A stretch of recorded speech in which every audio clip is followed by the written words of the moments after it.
coming up on Thursday, I just would like to take a moment to thank all the fine men and women in our police and fire departments, both the Omaha Police Department and the Douglas County Sheriff's Office. I would ask that everybody remember the fallen on 9/11. Take a moment and participate in a moment of silence. And then I would ask each one of you sometime in the next week, reach out and send an email, send a note, but thank one of the fine members of our police department, of our sheriff's department, of our fire department. Thank them for what they do, for the sacrifice that either they have made or are willing to make for each one of us. Thank you. Thank you, Sheriff. City Clerk certifies publication in the Daily Record on September 5th. Notice for Pure Council Emergency City Council meeting September 9, 2014. A current copy of the Open Meeting Act is posted in white binder on the east wall of the legislative chambers.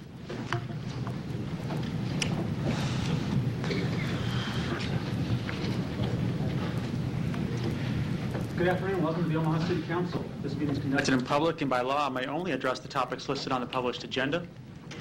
The council will hear testimony but will not engage in debate of the issues with the public at this meeting. During testimony, it's not appropriate to applaud or convey disapproval. These actions only detract from the formal decorum of the meeting. At this time, please turn off or mute any electronic device.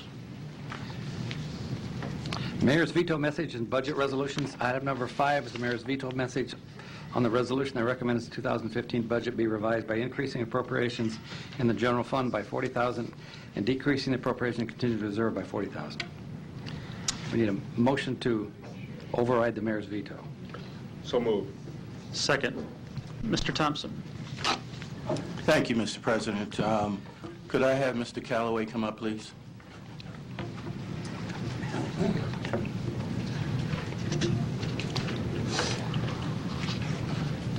Hello, Councilman. Give your address and name. James L. Callaway, Sr., 625 North 40th Street, Omaha, Nebraska.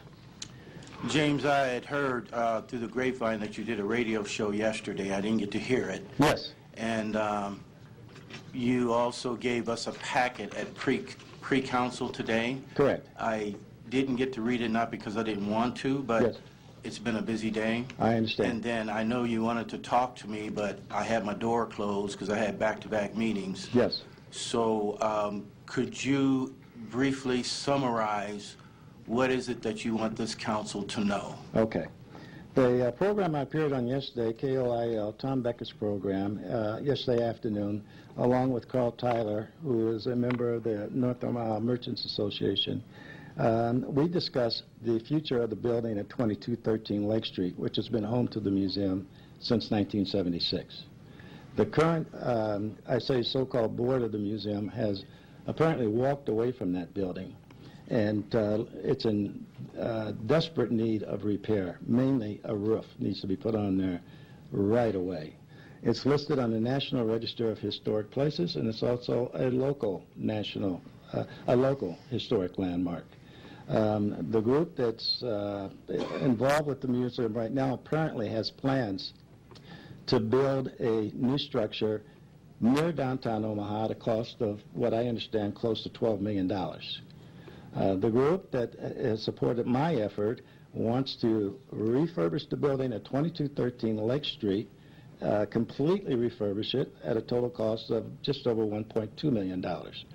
We feel that with the current economic conditions in North Omaha, and I'm speaking of jobs, people, winter's coming, need help with different bills, that spending $12 million on a structure is just not being thrifty. When we already have a building in place that is owned by the museum, by the way, that for $1.2 million could be a first-class facility. So what we're asking is we need to sit down with the current so-called board of the museum, because there are some other issues that are going to be coming up here real soon that involve the collection, my mother's Black History collection, and the ownership of the building. I filed a lawsuit last week in district court against the museum. I haven't received an answer to that complaint yet. But there's going to be some legal wrangling going on here for the next month or two, and I think that it would be wise for the City Council to take a step back and let us sit down at the table and really work this out so it's to the benefit of everybody involved. I don't think that it's a good time to jump into allocating any funds right now. Obviously, I'll have to have the other side give a rebuttal, but help me understand a little bit. Why are there two groups wanting, it's a Black History Museum effort, why are there two groups instead of one united group? It was about 2 years ago that I stepped off the board of the museum because of some controversy surrounding my guidance and leadership.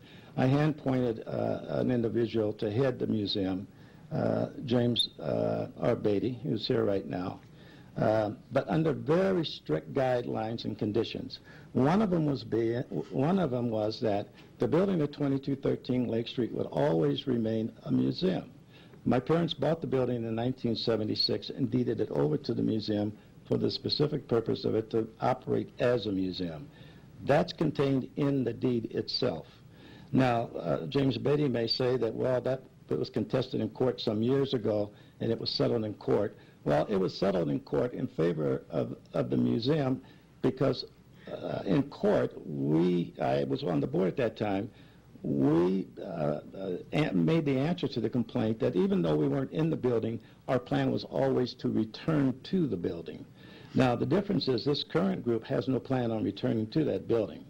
They plan on just walking away from the building, in which case the building will revert back to the Callaway family, which the Callaway family wants it to remain as a nonprofit and as a museum.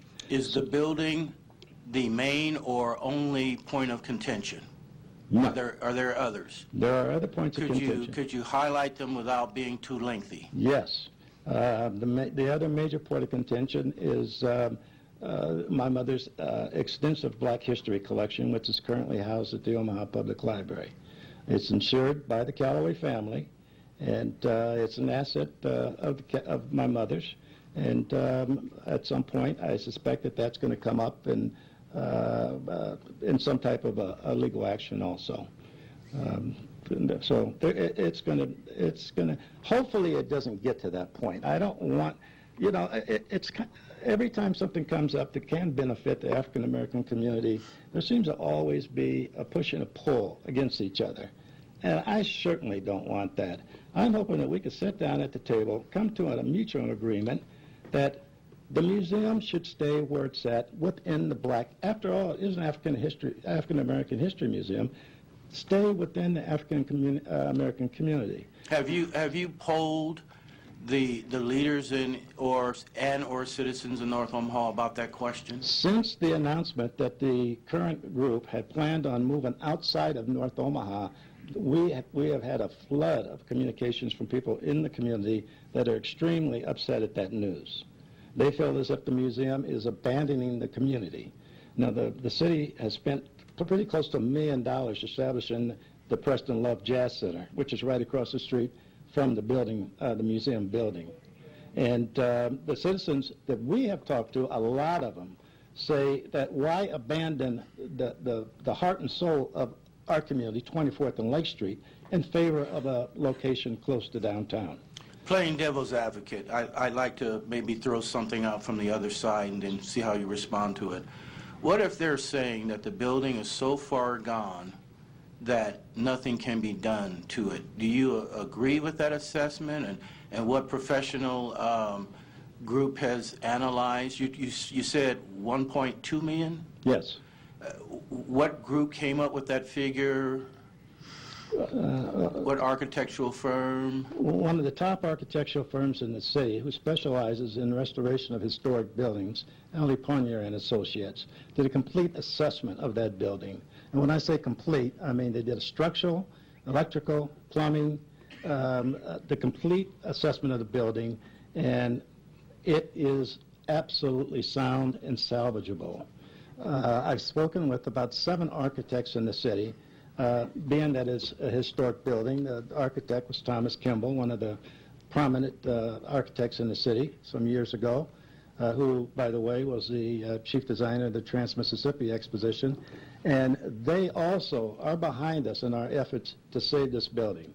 Now, it's similar to buildings in the old market, many of which date back to the late 1800s. And it's a solid brick building with huge wooden beams.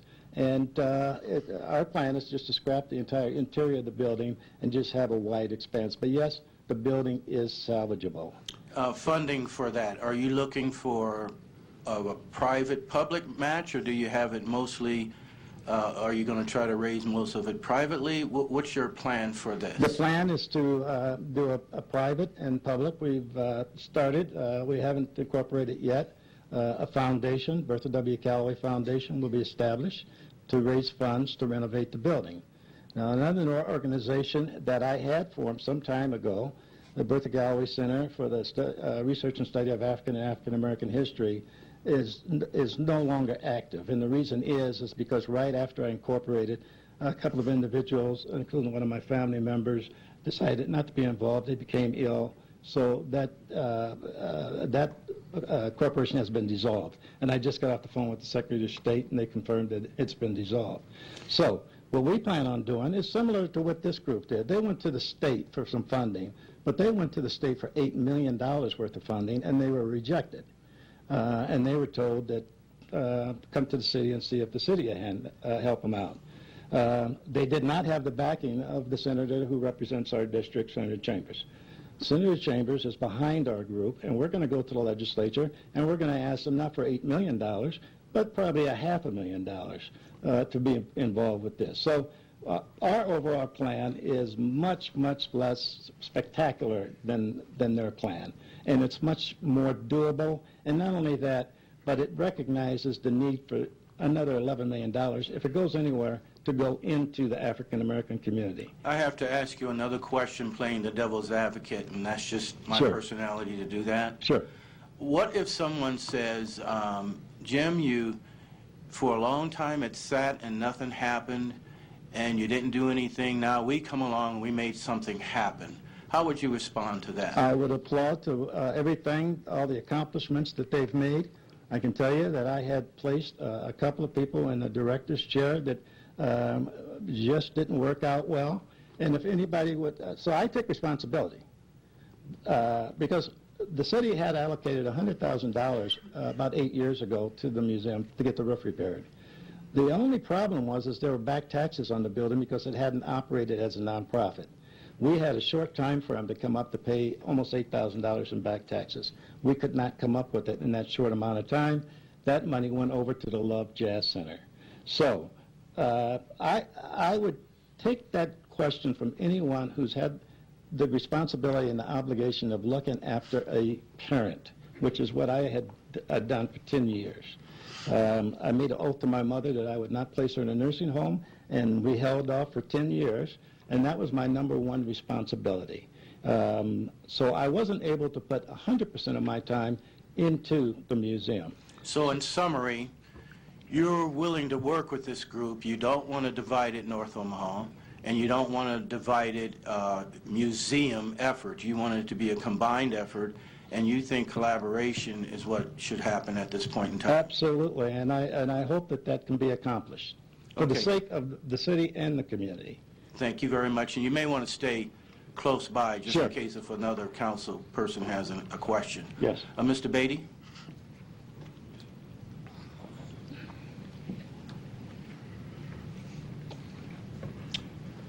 Jim Beatty, Great Plains Black History Museum, 105 North 31st Avenue. Thank you, Mr. Beatty. We always give the other side a chance to rebut what you heard, and so I'll just open the microphone to you and say, how do you want to respond to what you just heard? Well, regards to the questions that you posed, I would ask the council to remember that it was under the leadership and direction of Jim Callaway that the building was in fact deemed no longer useful and condemned by the city. I believe this was in '97, if memory serves correctly. His organization in terms of abandoning the building, they're the ones that left the building. The building's been closed since at least 1997. We opened a new facility to show our exhibits at the Crossroads this year. So it's been 17 years that the community has not had a museum. What made you decide to choose a building outside of the North Omaha community?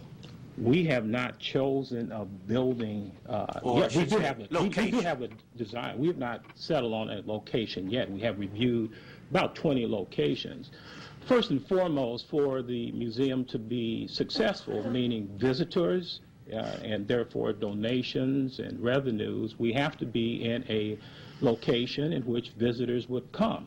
And so with that in mind, we are looking at the entire North Omaha as well as downtown corridor. Obviously, there's been a transformation over the past years to turn downtown and NoDo, if you will, if I can still use that term, into a visitor and tourist attraction. And we feel we need to be in a place where the museum has the most and best opportunity to succeed and to have all visitors attend.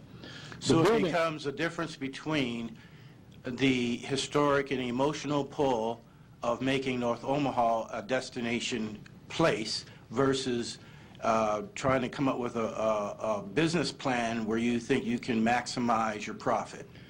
Maximize the revenues, and we have to keep in mind that separating the building and the study that Callaway refers to was done many, many years ago. He doesn't have a current study on the building. Our plans do not include for a new museum that building. It's no longer it doesn't meet the needs of the community. It's not even ADA compliant. So we're forced for some very logistical reasons to look at other sites. And at 8,000, I think it's shown on the assessor at about 5,500 square foot. That's no longer an acceptable size. The building that we have in mind and that we have put money into for design is 7 times that. Omaha deserves a first-class facility. This is no longer a first-class facility. And the other thing I would add is that we're not abandoning the building. We, in fact, are working with groups to get a current assessment of the facility. In fact, that will be done within the next couple of weeks. We're working with a group acknowledged by the city and others as legitimate. And we also have a couple of offers on the building. So we like to see the building saved. There's no question about that. And we'd like to see the building repurposed, but it won't be repurposed as a museum. Why take the money that was awarded to you a couple of weeks ago and use it for programming rather than using it as a down payment on a new building? Which funds are you referring to? The funds, I believe it was $40,000 is that? 40,000 is what the council awarded. And my understanding is that's going to go to programs. Exhibits. And why use it for programs but not structural acquisitions? In our assessment of the community, and we've had quite a number of meetings over the past couple of years, they're tired of talk. They want to see something. And the something they want to see are exhibits and programs that reflect the vitality of the African American community as well as the history. And we felt and have felt all along that that is the best use of the dollars at this point. That is separate from the dollars that we would need to raise for a new facility. So since we have been operating at Crossroads, we've had over 1,500 visitors, and that's based on 18 hours a week being open. We feel that that is the highest and best use of dollars at this point. And then separately, in a separate capital campaign drive, we would raise the dollars for a new facility. Also, because of the interest from a couple of parties on the purchase of the building, and I would say credible parties that have the financial wherewithal, we are in discussion to have that take place as well, too. My last question. Mr. Callaway is presented an olive branch and said, let's get together and talk more, and let's collaborate more. What do you feel about that request? I would love to collaborate if he has a legitimate purchase agreement and it is backed financially, fine. I will certainly listen to what he has to say, but in the final analysis, he's had 17 years to talk, and it hasn't happened. And so we're at a point now in the city, not just North Omaha, in the city, where it's time for action. Enough talk. There's been enough discussion and talking. And he had 17 years. He's done absolutely nothing.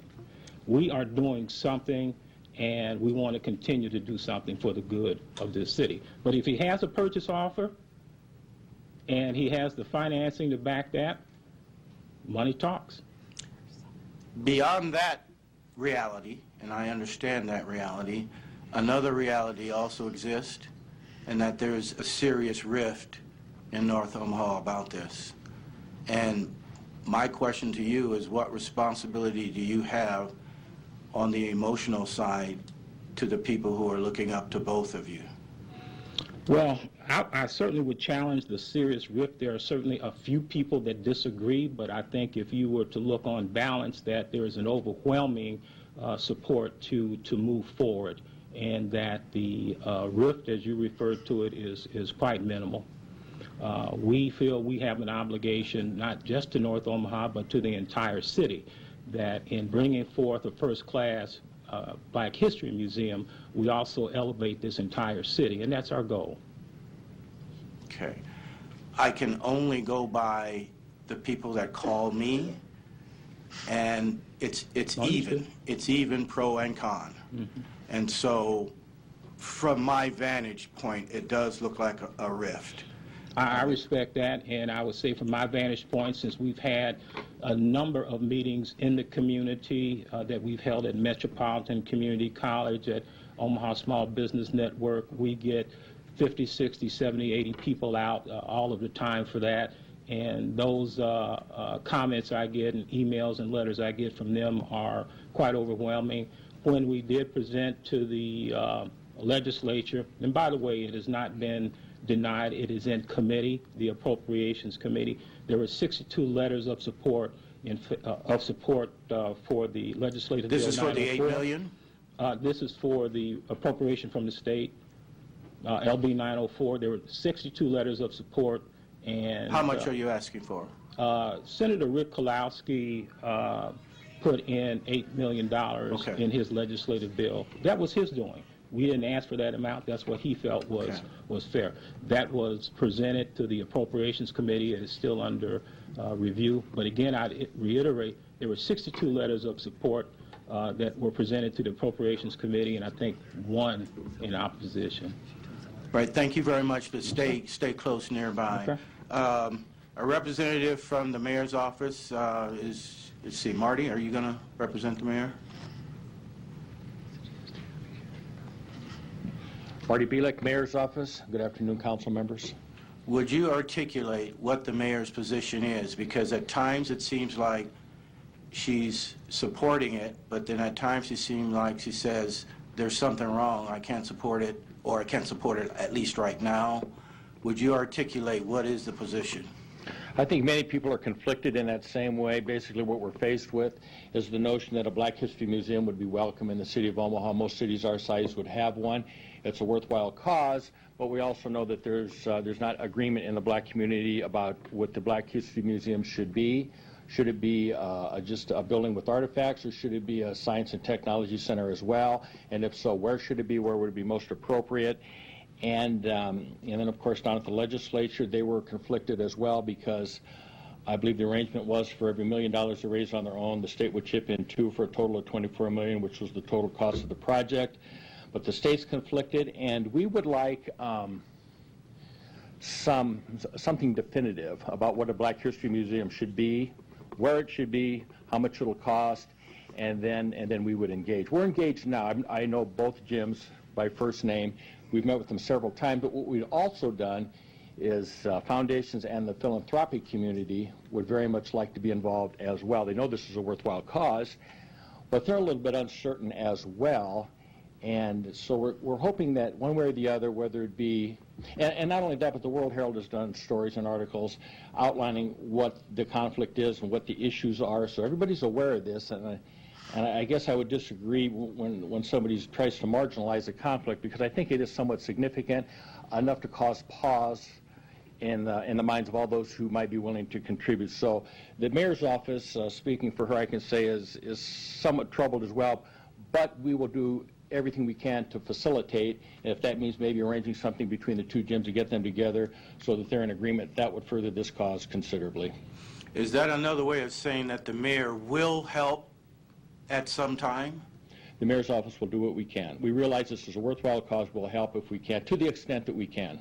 Okay.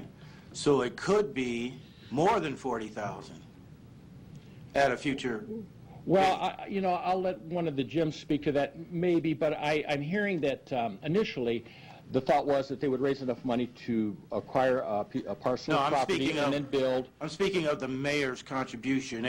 It could potentially be 40,000 down the road, let's say 5, 6, 7 months, or it could be more. Well, we'll consider it as it comes about. There might be some nuances, some variations. I think the 40,000 initially was a part of a discussion about, as mentioned before, exhibits, and what we would do in the coming year as far as Black History exhibits are concerned, not only at the Crossroads, but surrounding the College World Series as well. But that's a different conversation than building a Black History museum and providing artifacts and maybe a theme for the museum itself. So if your question is, what would the mayor's office do in the future as far as funding is concerned, I guess it would depend on just exactly what it is that's being proposed. But she is committed to helping in some fashion. Absolutely. Okay. All right, Mr. Chair, I'll yield the floor. Thank you. Mr. Gray. Thank you, Mr. President. I intend to support all of these resolutions, but I'm specifically going to speak to this one.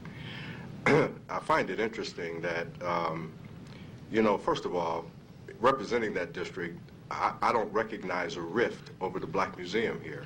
I recognize that there are a few people who have not done much in a number of years, who are now coming to the table at the last minute because they see that there may be a potential for money to be distributed. So I don't necessarily agree, nor do I see or believe a rift. In fact, I find it troubling, or I find it interesting, let me say, that this so-called rift had been going on for a considerable period of time, but it didn't stop the mayor's office from going down to the state and supporting the Great Plains Black Museum in their initiative to get $8 million from the state. So that rift was going on then, and if there was some concern about it, that concern should have been expressed at that point in time, and it wasn't. So I have doubts that there is really a rift here as much as there is a red herring about a rift. There is no rift, however, about the need for programming and for education of contributions, significant contributions from the African American community. There is no rift about that. Everybody agrees that that is the best, that is one of the ways to accurately portray what has occurred in this city, state, and country over a significant period of time. There is no rift about what needs to occur and the lessons that can be learned with the exhibits and the different programs that the Great Plains Black Museum runs. Let's be specific and clear here. We're talking about exhibits and programs. We're not talking about a building. If the building were an issue, someone would have come forward long before now to talk about the building needs a roof and the building needs this and all of these other kinds of things that they talk about. The fact of the matter is that the Great Plains Black Museum has moved ahead. They have put together significant programming, significant exhibits in this community, including the Baseball Hall of Fame, the baseball exhibit, the Black Baseball exhibit in Kansas City, Missouri. There is a partnership there that continues to grow and prosper. What we're talking about here is $40,000 to continue educating the total community about the contributions of African Americans throughout the history of this city, this state, and this nation. There are a number of individuals and groups and things that have occurred that are significant enough that they ought to be talked about in minute detail as it relates to the accomplishments of African American people, and the Great Plains Black Museum is doing that. I don't see that there is a rift. I see that there is a red herring of a rift. The other thing that was talked about, or the other item that was talked about in the veto message, had to do with the turnback tax. We had a meeting last night with the Turnback Tax Committee, where I'm a member of the Turnback Tax Committee. We had over 30 individuals seeking application for turnback tax dollars that will be probably around the neighborhood of $150,000. The likelihood that the Great Plains Black Museum is going to continue to get the resources, or even get the resources this coming year that they desperately need to continue their programming, is not going to be likely.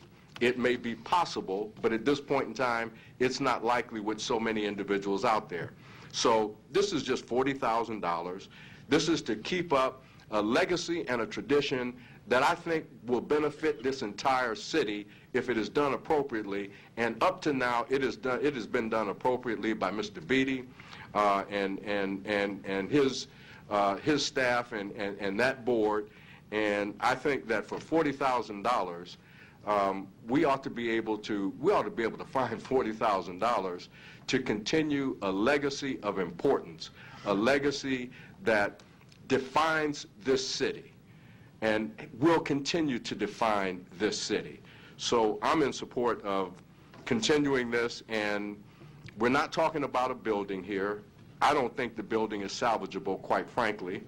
And if it is, it's going to take a significant amount of money. But the building is not what we're talking about here today. What we're talking about here today is continuing a legacy of service, a legacy of commitment, and a legacy of information and knowledge, so that this community is better informed about the contributions of African American people.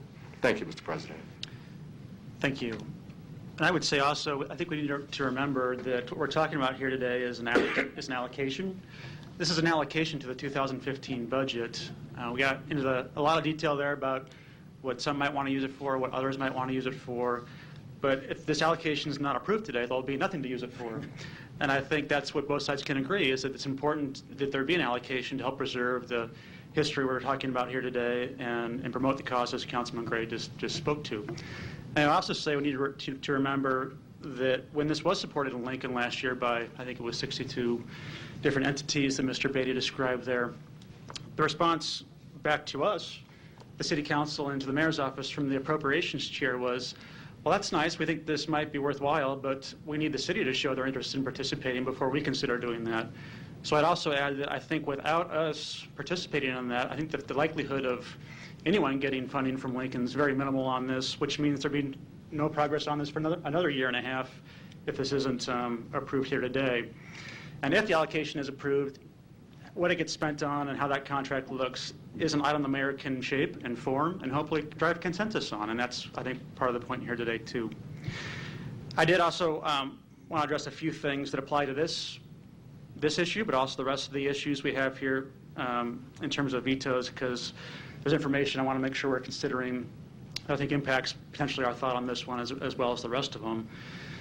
So in an overall context, I'm supportive of this, and I seconded that motion, and I'm supportive of the other overrides as well. And that's because I think the City Council did their job. We reviewed the budget in depth.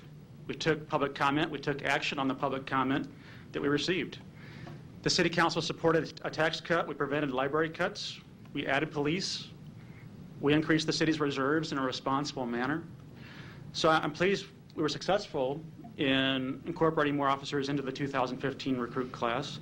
But I think we're missing an opportunity on some of the other issues we're talking about today to work together on them and to respond to the community input we received to items like library cuts we'll talk about here in a minute, which has broad-based support throughout the community. The last point I wanted to cover, just because it applies to this issue and the rest of them, is this notion about, that was in several veto messages about the contingency funds and upcoming bond rating meetings. I don't think it's a legitimate criticism of any of these measures to say they shouldn't be approved based on their impact on the contingency fund. So I don't think that should be anyone's basis of consideration today, regardless of how they vote.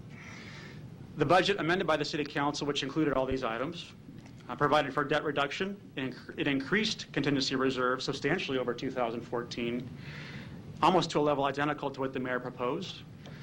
In the contingency fund itself, it was about $230, in the general fund portion of that, about $235,000 in 2014. About $685,000 was in the proposed budget. And after the result of all the City Council's actions, it stood at about $620,000. So a very, very little difference there. And again, more than 2014. But more importantly, we all agreed that we should add $750,000 to our cash reserve, which is now over $6 million. That's the highest it's been in recent history, and a very important part of this budget that we all agree upon, and I think will be received very favorably in terms of what our bond raters consider when they look at these things. So I think all those things have been a positive aspect of this budget, and will be positively received when those meetings happen in October regarding our bonds. But I'd also say and encourage us to remain focused on what really matters when that meeting comes, and that is that we still have no new labor contracts. And of concern to me, both in terms of magnitude and timing, is developing a plan on $200 million worth of unfunded liability that is our civilian pension system, which is outside of what we're discussing today, but in my view, a much bigger factor in that regard. Mr. Thompson. Yes, I'd just like the record to show that in no way am I trying to represent a different district that I was not elected to, and the record does show that I said from my limited vantage point, and that vantage point are the phone calls that I'm getting and the people that are tugging at my coattail. They know that I teach a lot of black history in my classes at UNO, and so they naturally come to me. And then also, a lot of people know that Bertha Calloway and my mother were close friends, and that Bertha also helped crown my wife, Miss Black, Nebraska, and that also that I've donated some artifacts when I was in the high school teaching, and I've also promised her that when I'm done teaching that I have some other artifacts that I would donate. So my personal vantage point is that I'm right in the middle between two people that I respect.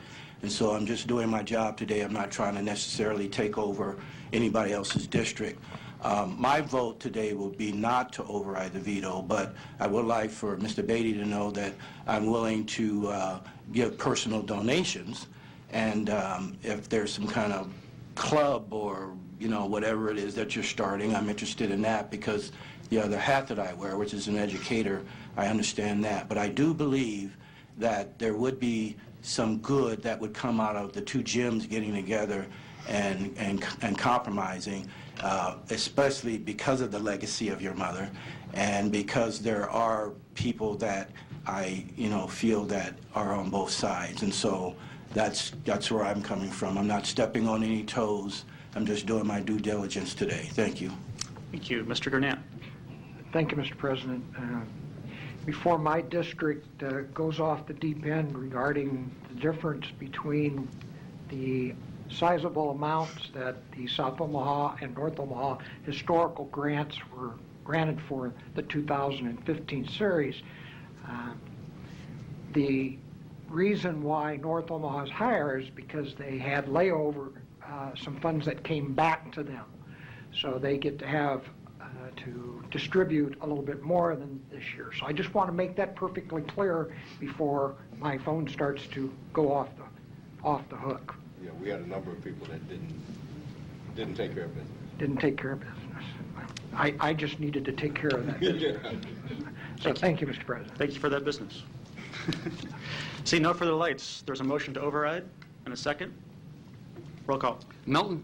No. Pauls? Thompson? No. Gurnett? Yes. Gray? Yes. Jerem? Yes. Mr. President? Yes. The override fails on a 4-3 vote.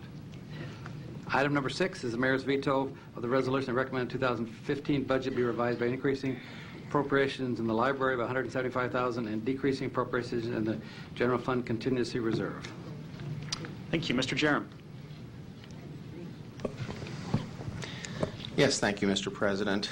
I had also made some notes with regard to the veto message received by the mayor in terms of this concept that somehow the amendments to the budget with the resolutions that were adopted were decreasing our reserve, when both reserves are up substantially over what the 2014 levels currently are.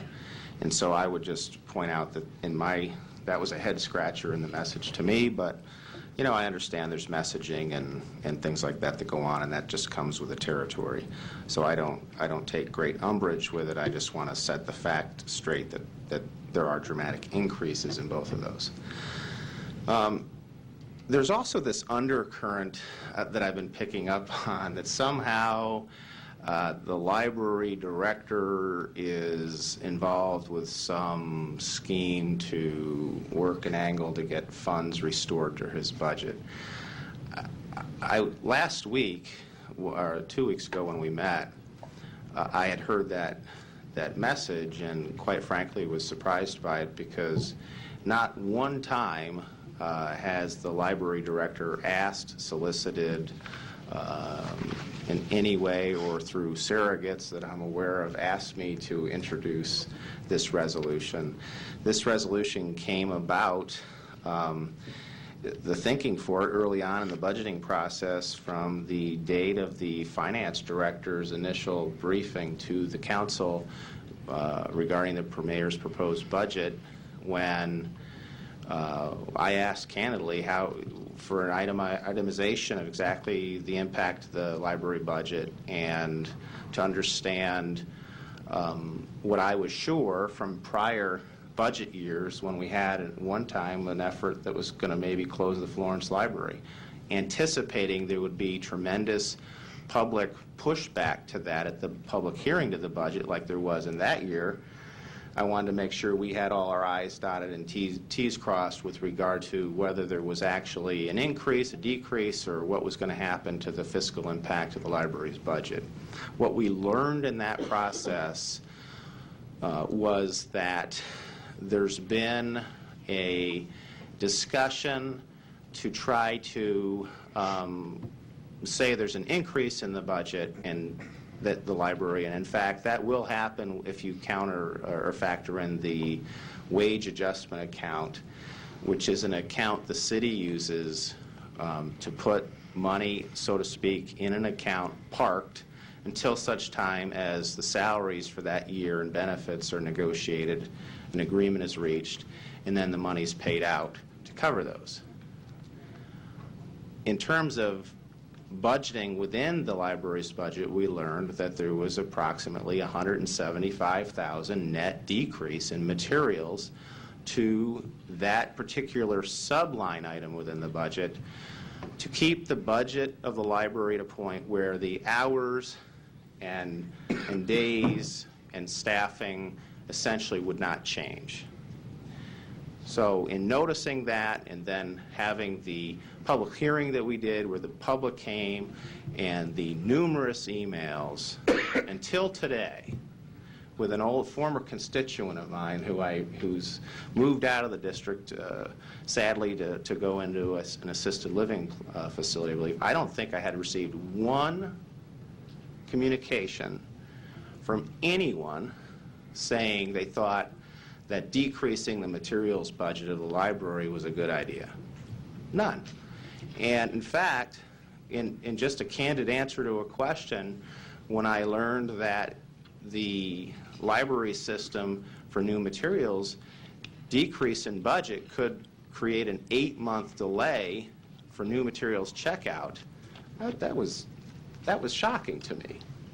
So I want, as we're letting records reflect things today, the record to reflect that when that all came together, I sent a request up for a budget resolution, and Mr. Wasden had nothing to do with that, nor any surrogate that I'm aware of, because there was really no one asking me to do that, other than a couple council members that heard I might be working on it that asked me if I was in fact going to do that.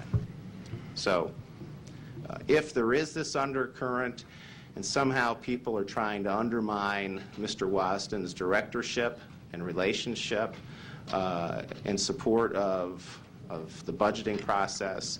It couldn't be farther from the truth that he really did not, so to speak, lobby or advocate on this.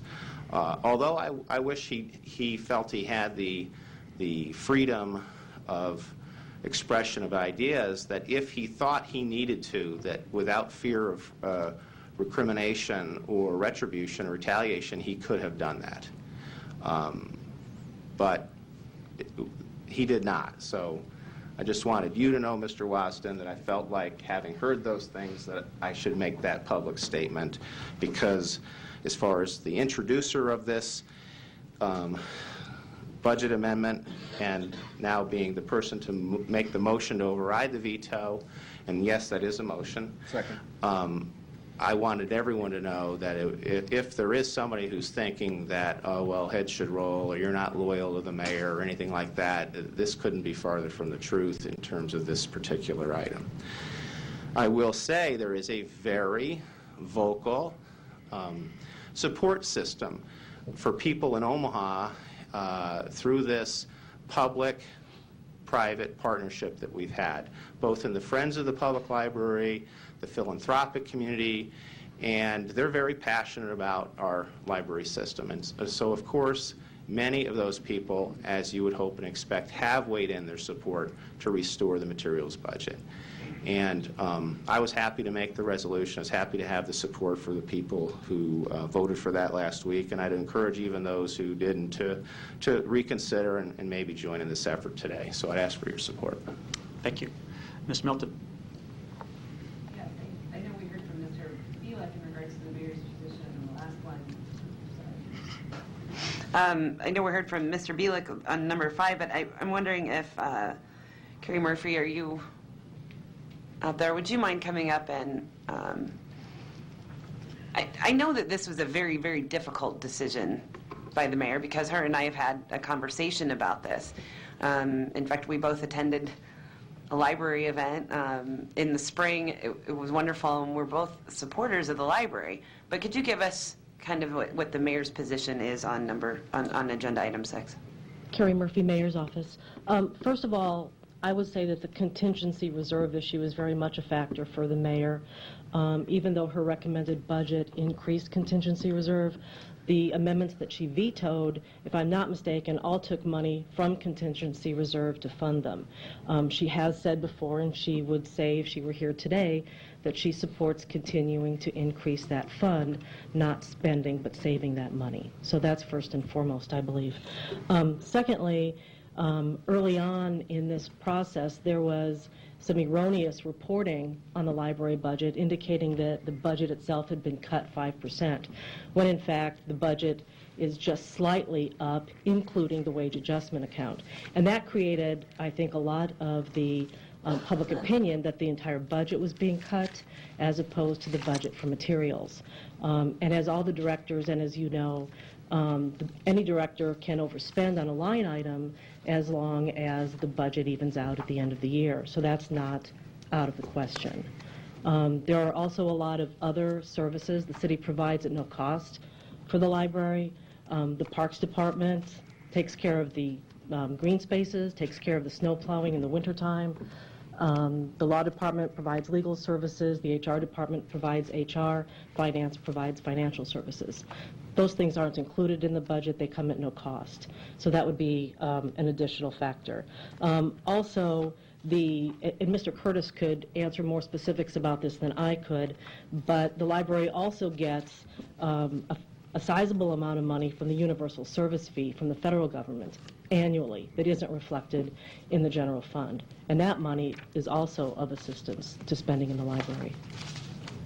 Does that help? And I'm not sure. I'm not sure that I was aware of that money until recently, because I was really struggling with this. But and you may not know the exact amount, and maybe I need to refer to Mr. Curtis. I heard that it would be somewhere between $70,000 and $100,000 that we would be getting from the federal government that was not calculated in the original budget for the library. Is that correct? That's my understanding, and Mr. Curtis is nodding yes back there too. So. And so that would be money that Mr. Wazin would then have at his disposal, which he could put towards the materials if he chooses to do so. I don't know if there are specifics as to how that money can be spent. Steve, do you?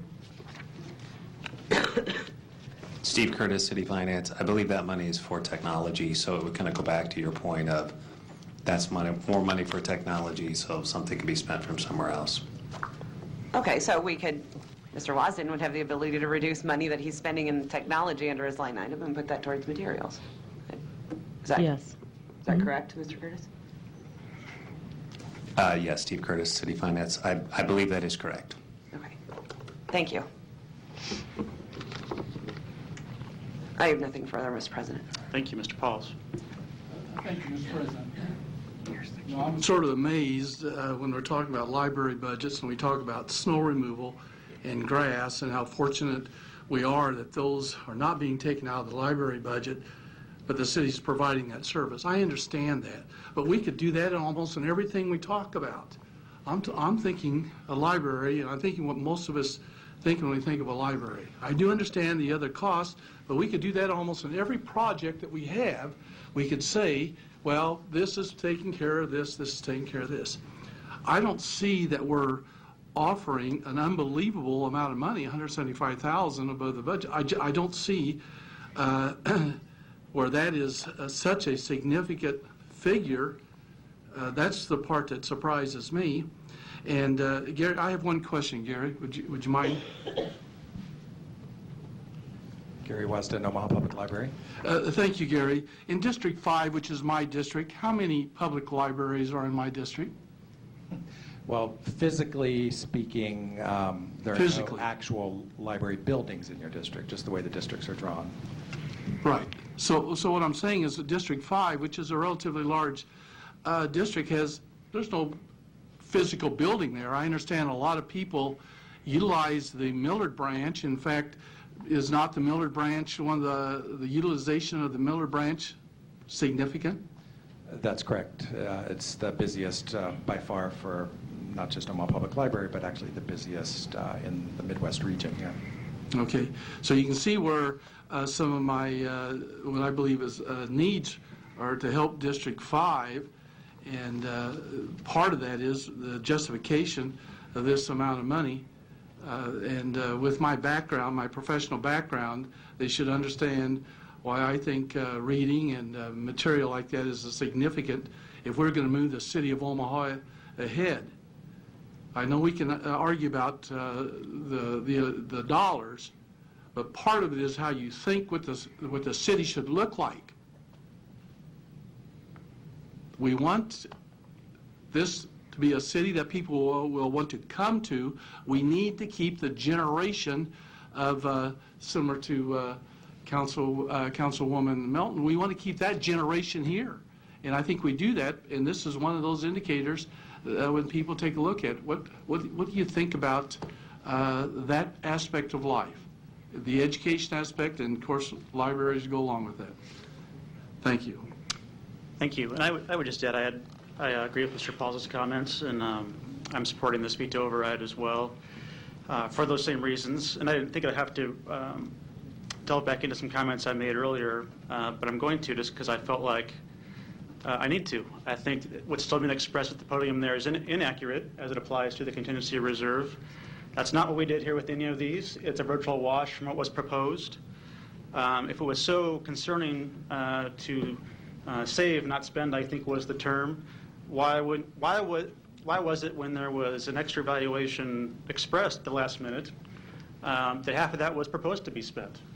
The council said, that's okay, we'll spend that a little different and we'll save some of that a little different. And that's what we did. And we increased the amounts we're saving to contingency. We increased the amount to cash reserve, and we transferred money to pay for debt. Those are the facts. And I would also add that in our official library budget papers given to all council members during our hearings, it's clear this is a library cut. This notion that it's not a cut for whatever reason is inaccurate as well. Those budget papers clearly say the budget reflects a reduction of $327,000, about $171,000 to materials like we're talking about today and that Councilmember Jerem referenced. And it goes on to say the budget remains at a reduced amount, even though there's the wage adjustment account as part of that factor, because those funds, although they're, I guess, right now with no labor contracts, are done to pay for personnel costs and what those wages are going to presumably cost once an agreement is made. So even with that, a spending reduction would have to occur. And that's what we're addressing today. And I felt I needed to set that straight after the most recent comment there. Thank you, Mr. Chair. Yes, I find it odd somewhat that in terms of asking the questions that were posed shortly ago about this universal fee, that the library director himself wasn't asked to weigh in on the needs and budgeting and appropriations of the library, and particularly with technology, that he was sort of short-circuited. And again, that goes to messaging and communication strategy probably, and it comes with the territory. But I would be interested in actually engaging the library director to see exactly what the technology situation is at the library, what this universal fee is about, your familiarity about it, and before I would so quickly dismiss the technology needs of the library and say, oh, let's just reduce that and slide it over here. So Mr. Wasden, would you please review that for me? Gary Wasden, Omaha Public Library. It's true that we do receive money from the Universal Services Fund. It's federal money that's allocated by the FCC, and that is managed through .com. It's an application procedure. This is nothing new. We've received this money since it was established in 1997. It's part of a set of funds called the Library Trust Fund. It's also not the only money that the library receives. What you all manage as city council members are the city funds that are allocated, as well as the Douglas County money, which is represented in the city's budget. We also receive money from the Friends of the Library, the Omaha Public Library Foundation. We receive money every year from the state of Nebraska, about $80,000. We receive the USF money, which averages $70,000 to $80,000 a year as well. So there are a number of funding sources outside of city government. That's not new. That's information that is public. The library trustees vote on the trust fund budget in their public meeting every year. It takes place in December. It's open to anyone to attend. The meetings are advertised as public. So it's very transparent as to how that money is allocated. So that's not new money, and it is part of our overall budget. When you look at your city council reports, such as comparable cities that tell you how much money we're spending on our libraries, it includes all of those funds as well as the city money, so it does represent all sources. The USF money in particular, as was mentioned, is earmarked for technology costs. There are a lot of things, true, that the city provides that are that we're not paying for, but there are also a lot of things we pay for that the city doesn't provide, technology being one of them. We provide access to computers. We have about 800 computers throughout the city available to the public. They were used over 1 million times last year. Those are paid for out of that USF money. So obviously to use that money on something else would take computers, which are one of our core services, out of service to the public. So this isn't like some treasure seeker hunting for sunken Spanish galleons at the bottom of the Caribbean where we just found a pot of gold. This is something that was actually factored into the budget process and has been ongoing for many, many years. Absolutely. Since it's either 1996 or 1997 that the specific USF funds were started. And so as with the other budgetary decisions you were forced to make, whether library hours would be reduced, this would be another example. Well, if technology were going to be reduced, you'd have to reduce that line item or adjust it in order to keep or somewhat modify or ameliorate the cut in funding that was made in the proposed budget to the library materials. That's correct. Okay, thank you. Thank you. No further lights. There's a motion and a second to override. Mr. Thompson. Yes, again, I'd just like to reflect that 13 and a half years of being on this council, I have been a staunch supporter of libraries. In fact, in 2014, I was the only supporter, and a result, of my efforts, I kept one library from being closed. In addition, I fought for making sure that hours are not reduced and people are laid off. I have a long history, you can go back and check it, as being a fighter for libraries, and that's because I'm an educator. Once in a while you do vote differently than what your trend is, and today I'm going to vote not to override, basically based on the premise that I believe this is a temporary move. I don't think it's going to be a yearly thing. And I think the recession is coming to an end and that we'll pull out of this thing, and so I don't see this as a recurring theme. And I believe that in the future we can make up for this temporary setback that we're looking at. It's just a matter of tightening our belt, and I don't think it's a personal thing, but I'm going to go ahead and support the mayor on this, even though I overall have got a good record for supporting the libraries. Thank you, Mr. President. Thank you. Roll call. Milton? No. Pauls? Yes. Thompson? No. Gurnett? Yes. Gray? Yes. Jerem? Yes. Mr. President? Yes. The mayor's veto is overridden 5-2. Item number 7, mayor's veto message resolution recommended 2015 budget be revised and increasing appropriation general fund public works by $60,000 and decreasing appropriation in the cash reserve. Thank you. Mr. Jerem. Thank you, Mr. President.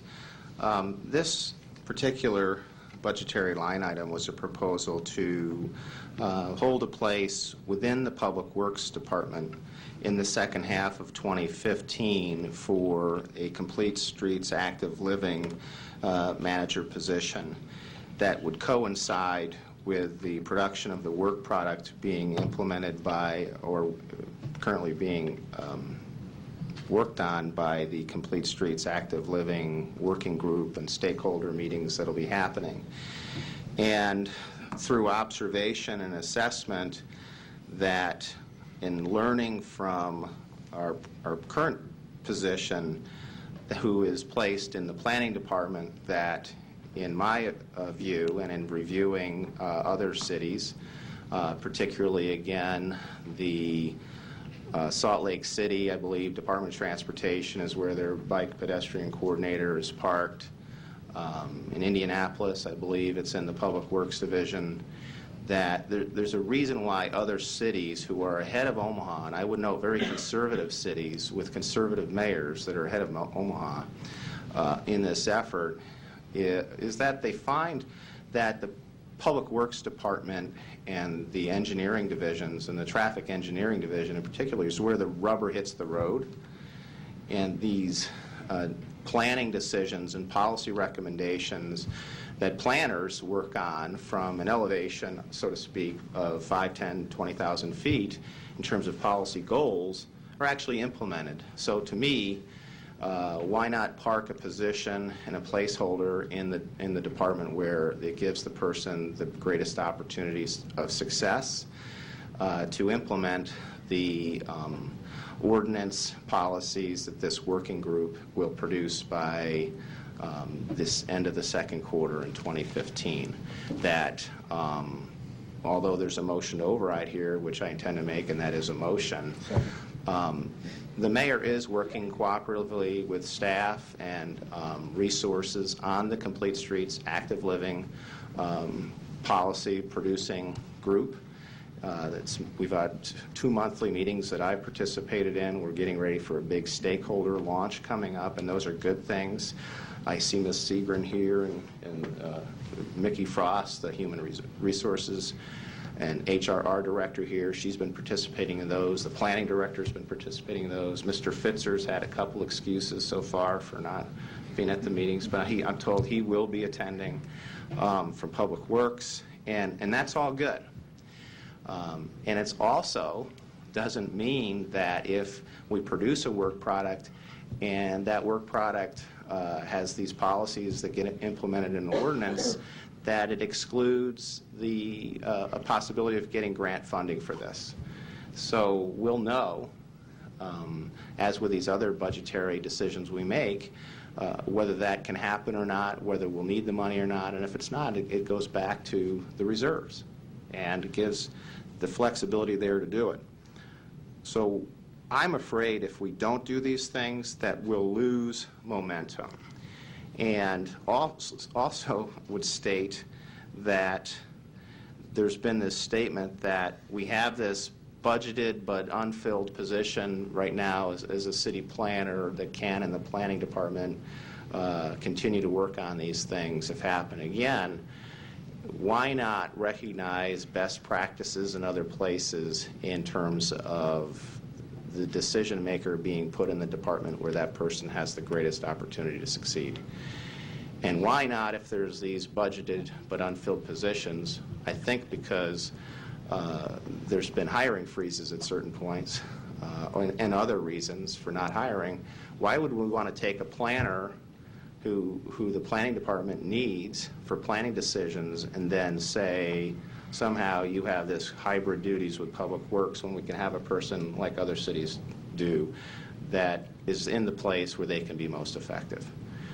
Now that doesn't mean that transportation planning doesn't happen in the planning department.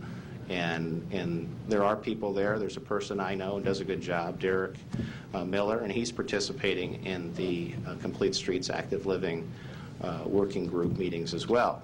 I just think that this secures the commitment of the city to the very people who are so concerned about having multimodal forms of transportation that are safe and accessible to all users. And this is, in all caps, a demonstrated commitment and placeholder of the city. Not a goal, not a wish, not an aspiration, but a demonstrated, tangible commitment that this city is going to have a mode shift in its philosophical approach to transportation design engineering so that it's safe and accessible to all forms of users in a very balanced way. So I'd ask your support. Thank you. Ms. Milton. Yes. I always forget to turn my microphone on. Thank you. You know, I think that the mayor is accomplishing exactly what Councilman Jerem would like to see. It's just that she's not spending $110,000 to get there. I don't think that we actually have to spend money in order to say that we've made a commitment to something. Just this morning in our HR meeting, I asked Mickey Frost to explain to me the 3 positions, actually, that we have that are basically going to fill the roles of what we're wanting to put money into in both agenda items 7 and 8. And so I would ask, Mickey, would you be able to address kind of I know I had asked you for job descriptions, you're still working on the exact job descriptions, but could you give us a general description of what those positions are going to be as requested by the mayor? Sure. Mickey Frost, Human Resources. The request was that there be an identified person to be the point person around these issues of multimodal transportation. The planning department will designate a senior person in the planning department.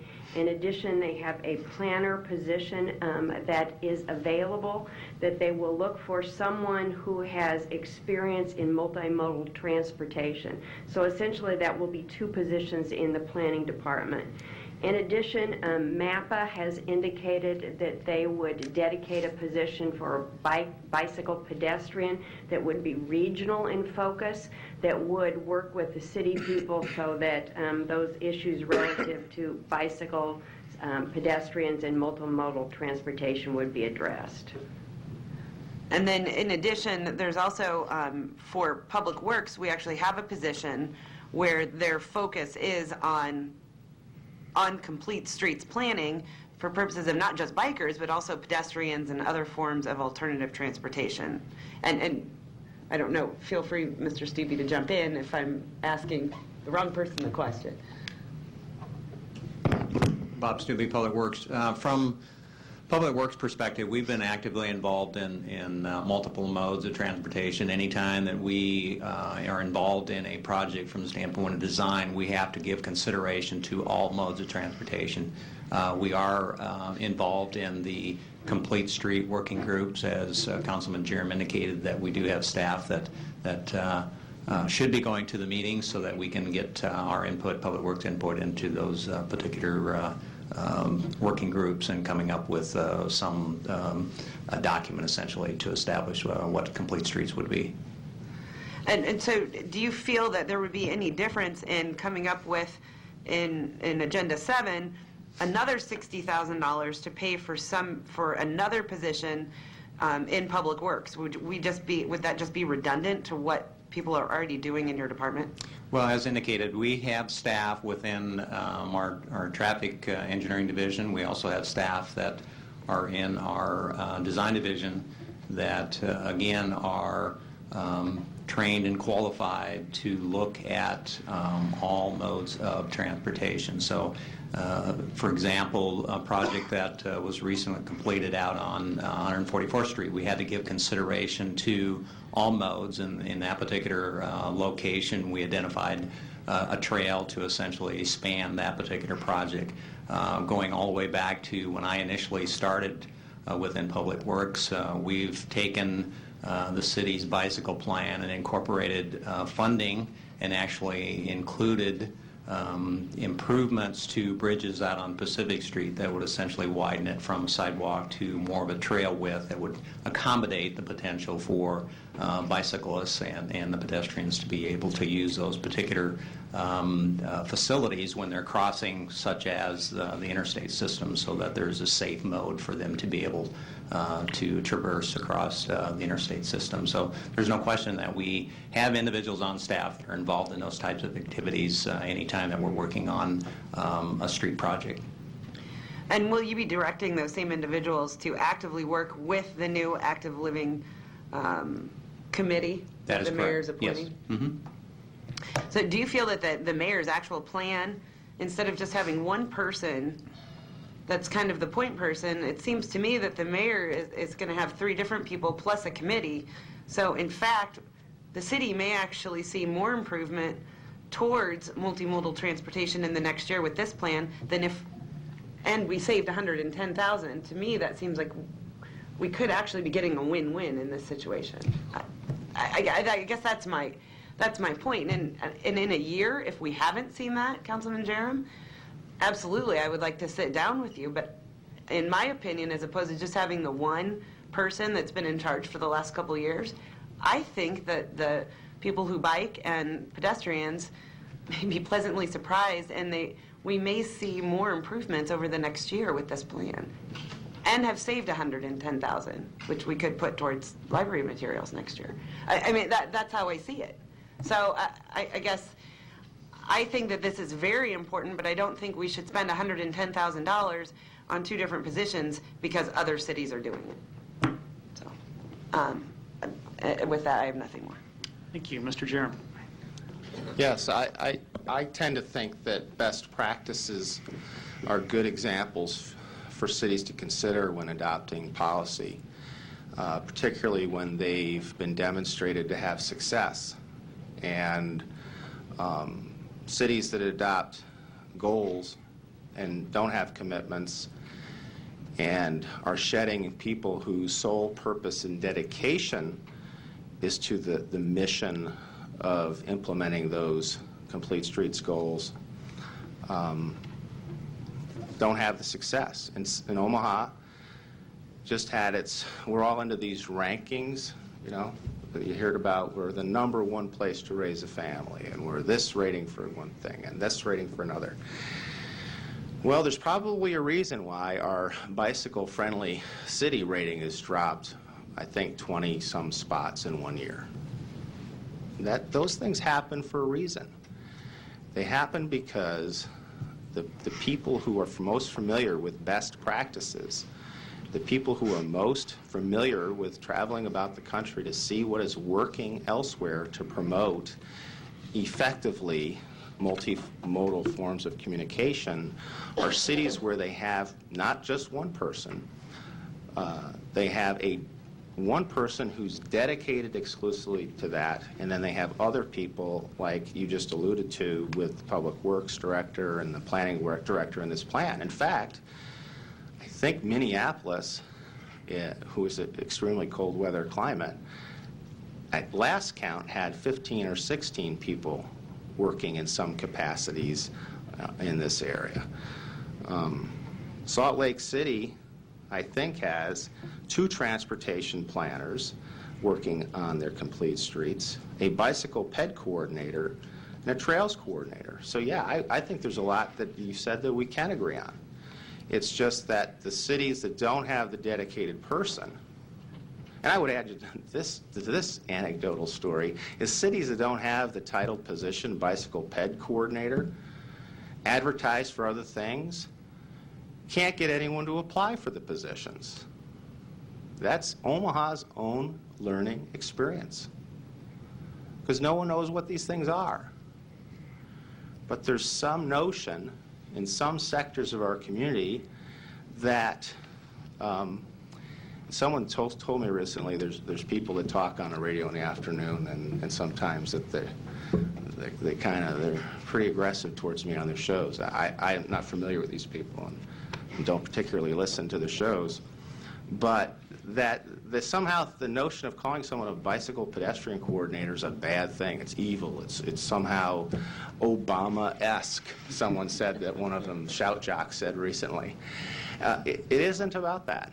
It's about making your community a city and a community where all forms of transportation are balanced, safe, and accessible. And the best practices demonstrated to achieve that are communities that have a dedicated person doing those things and a support team like you just alluded to. So that's our difference as to now versus next year. I see, let's have a demonstrated commitment that we know our commitment will have the ability to have our feet held to the fire if we don't produce. Thank you, and I agree with that as well, and we'll support this override. I think it was about 2 or 3 years ago, a couple of council members, including myself, and a lot of public works officials and planning officials that are still here today, visited Minneapolis and talked with their mayor and city council and talked about their bike systems and how that's become a successful alternative transportation method for them and is now ingrained in their city planning structure very successfully. And it's apparent the minute you get there that that's the case. So I agree with Councilman Jerem's comments that as a best practice, that's something that needs to be done. And one of the points they would make is that they have one person dedicated to that who does that every day, and that's one big reason why they've been successful. So I think pursuing a complete streets ordinance is important. I think we're going to do that. I think the new advisory committee is important, and I support that too. But you still have to have that person doing this every day for this to be successful and integrated into the planning process, into the transportation process that has some authority to do that. And that's why I think this is a better option within Public Works than within planning that we've talked about otherwise. And we wouldn't obviously do both, so I don't see it as new spending. In fact, it's less spending than was currently in the 2014 budget because it proposes less than was allocated in that year. But I think the bigger concern in the community is just that we run the risk of taking a potential step backwards in the progress we've made in that regard in the last several years, and I hate to see us do that either way if this is not overridden today. Thank you, Ms. Melton. One quick comment, and I guess we're talking about with the progress that we've made and that we need this specific position, but you just stated that, I mean, we already have a dedicated position. We've had somebody as our bicycle pedestrian coordinator, yet we fell 20 spots.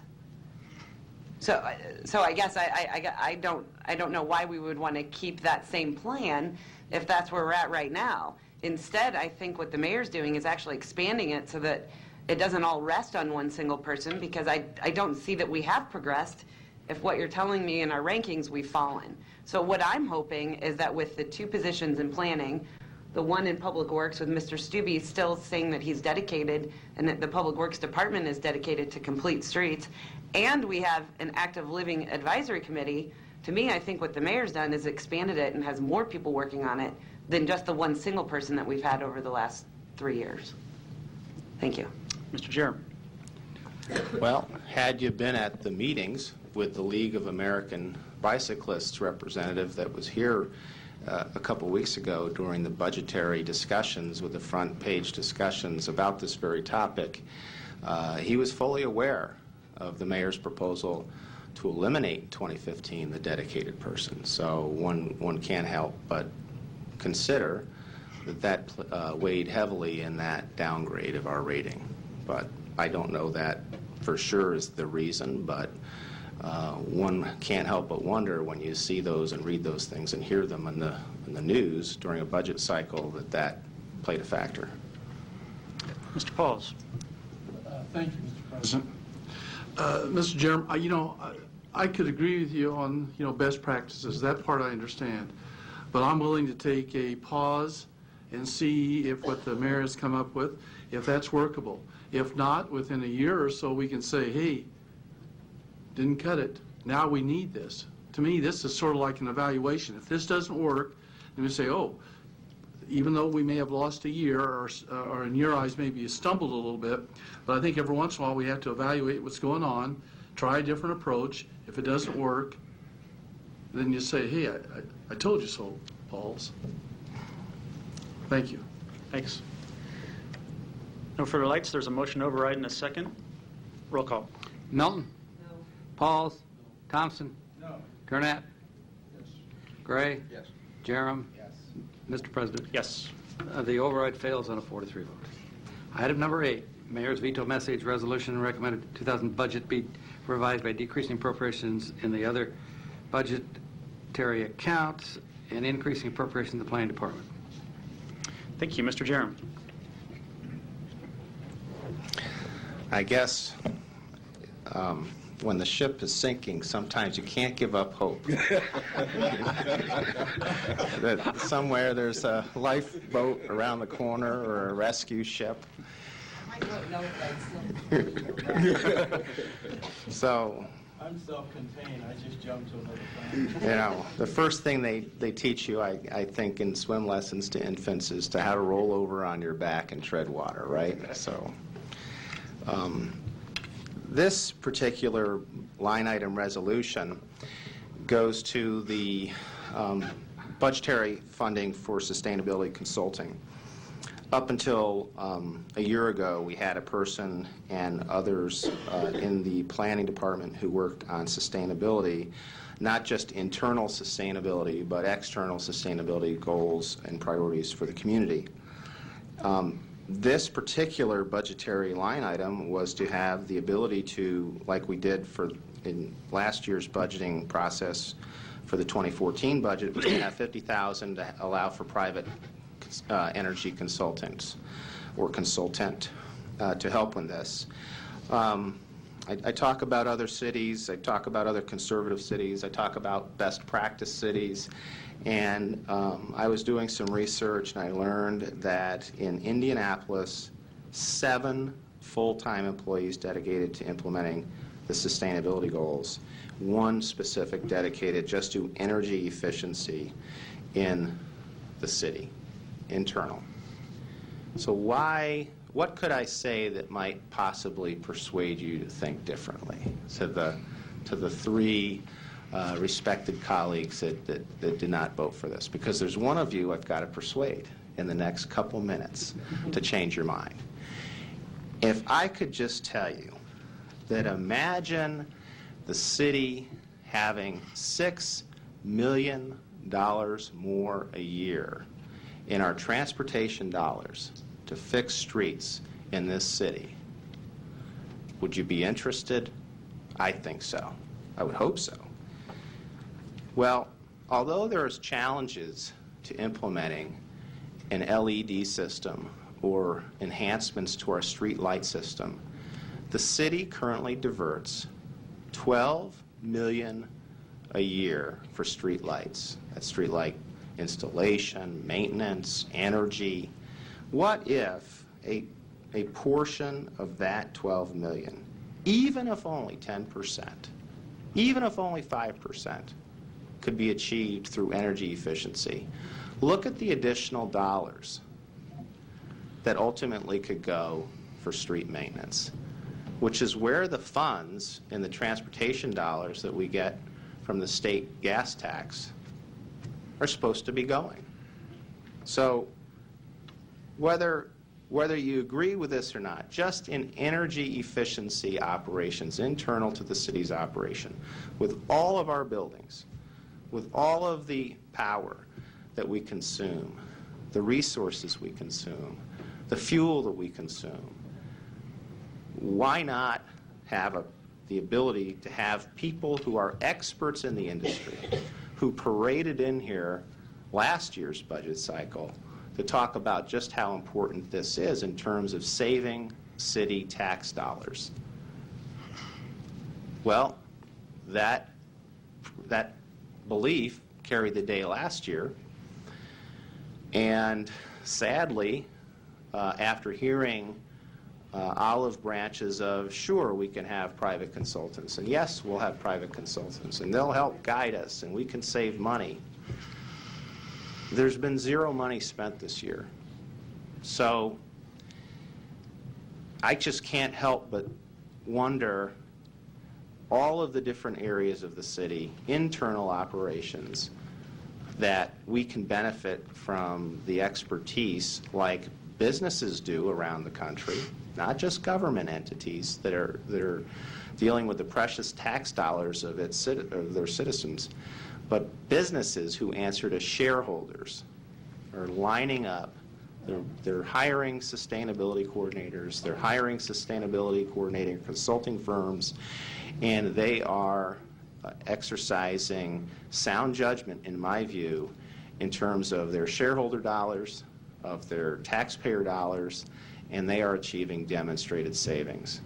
There's a whole other part of this that I could talk about with regard to the policy goals, but I thought since I only had a couple minutes to try to convince one of you to change your mind, it would be hopefully an appeal to your sense of safeguarding taxpayer dollars, that a minimal investment of $50,000 can reach such demonstrated successes, as in when we last had a person, they were saving $750,000 a year in demonstrated savings in our internal operations.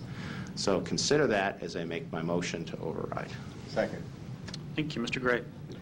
Thank you, Mr. President. I told my colleague, Council Member Jerem, that I wasn't going to say anything on this, but I am to an extent, because I happen to be going through, we all have a folder that talks about that things we get invited to.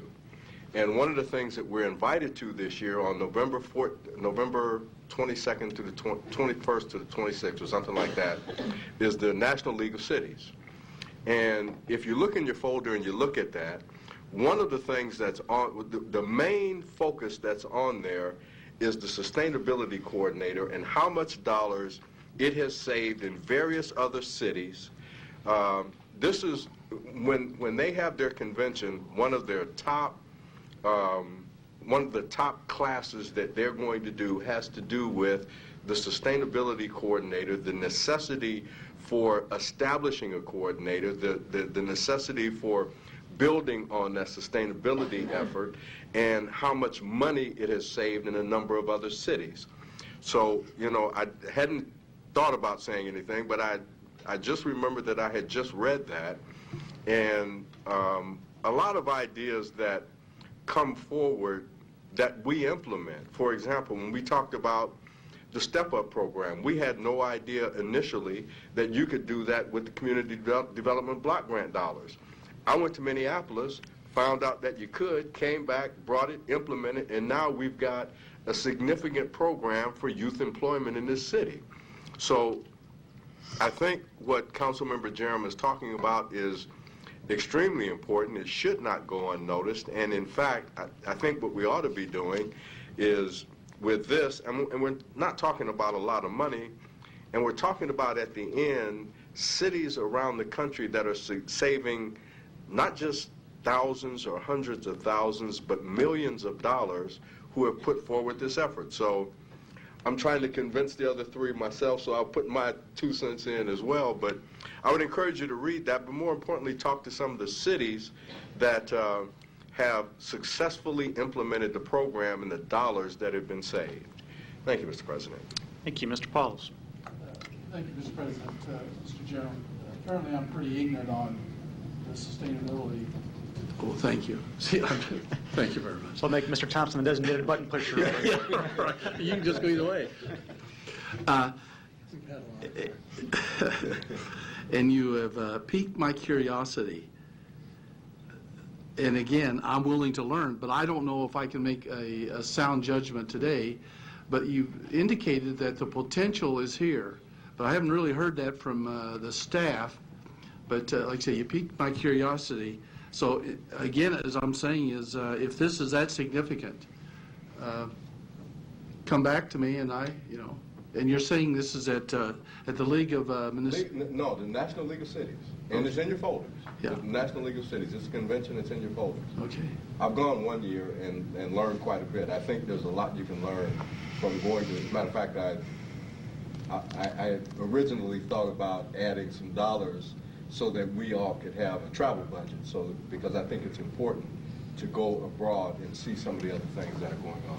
Well, apparently you learned something when you went to Minneapolis. Absolutely. Okay. Thank you. Thank you. Oh. I pressed this button. He's been here a long time. I would just add on this one, I think I'm the last slide here, but like the previous two items here, this isn't new. This restores a cut from the budget, and it is somewhat discouraging that that wasn't being pursued over the last year, even though that was in the budget, because I don't think we have anything new to show for sustainability in the city that I'm aware of. No new accomplishments, which do save money, and that's the whole point. And large organizations throughout the city do this, and we are a large organization, I think, should also be doing this, just like any other business. And if you don't have someone dedicated to doing that, you aren't doing it. No further lights. There's a motion and a second. Roll call. Milton? No. Pauls? No. Thompson? No. Gurnett? Yes. Gray? Yes. Jerem? Yes. Mr. President? Yes. Override fails on a 4-3 vote. Item number 9, Mayor's veto message of the resolution to budget the City of Omaha for the year 2015 as submitted by City Council and submitted to the City Council by the Mayor and Finance Director, together with revisions evidenced by resolutions attached, is hereby approved. So no. Mr. Clerk, on this one, this is a procedural item. We'll just explain Yes, so it is. folks know how this works. We need to have a motion to override the mayor's veto, but if we need it to fail, then we will adopt the budget item number 10. Correct. So there'll be a motion to override with a second, but then people should vote no from a procedural perspective based on what happened in the previous items, correct? That is correct. Second. Thank you. Motion and a second. Roll call. Milton? No. Pauls? Thompson? No. Gurnett? Gray? No. Jerem? Mr. President? No.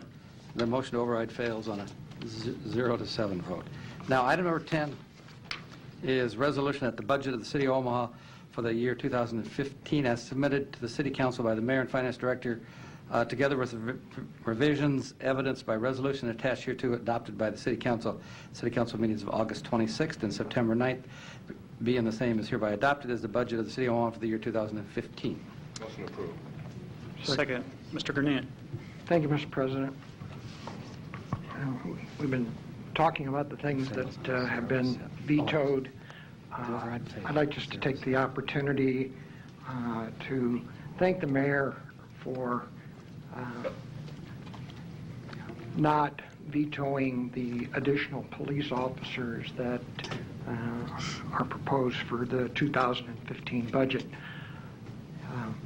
And my reasoning behind all of this, I do have a little bit of experience in my other life watching how replacements in classes are hired, and now being here for 13 and a half years and seeing the other side of that process in motion. And I brought this forward with this discussion with some of my colleagues that, and we even heard from our police chief that, sure, we could do more with officers, but he has a plan, and he would like to see his plan work, as would any of us up here. I think all of us want to see the chief's plan work. I just thought it could work a little bit better, as I believe that an area that was missed was the amount of retirements that the chief alluded to during the budget process that could possibly occur. Terminations, those that quit for various sundry reasons. You have the long-term sick leave, you have maternity leave, you have those that go on military deployment. And those numbers alone, even if just one of those, or one per each one of those categories that I mentioned, that adds up to anywhere from 6 to 9 folks. And the possibility of the number that was being used, rather, for the 2015 budget, and I thought, in my humble opinion, based upon what I've learned over the years, that increasing that would be a safety buffer, so we wouldn't have to reach a point of not having enough individuals in law enforcement out on the street. And I think I said it before, you can have all of the technology, you can have all of the equipment in the world accessible to our public safety people, but not having the bodies there to operate it. It's like Public Works saying, if you don't have the streets, your cruisers can't get to the calls. It just makes it a little more difficult. Well, if you didn't have the bodies in the cruisers to operate them to get to calls, you also have a problem. So I want to thank the mayor for and urging her in the administration that when that time comes around for them to consider that increased number and hire those individuals and have a very strong recruit class or classes during the budget year of 2015. So thank you, Mr. President, for allowing those comments. Thank you.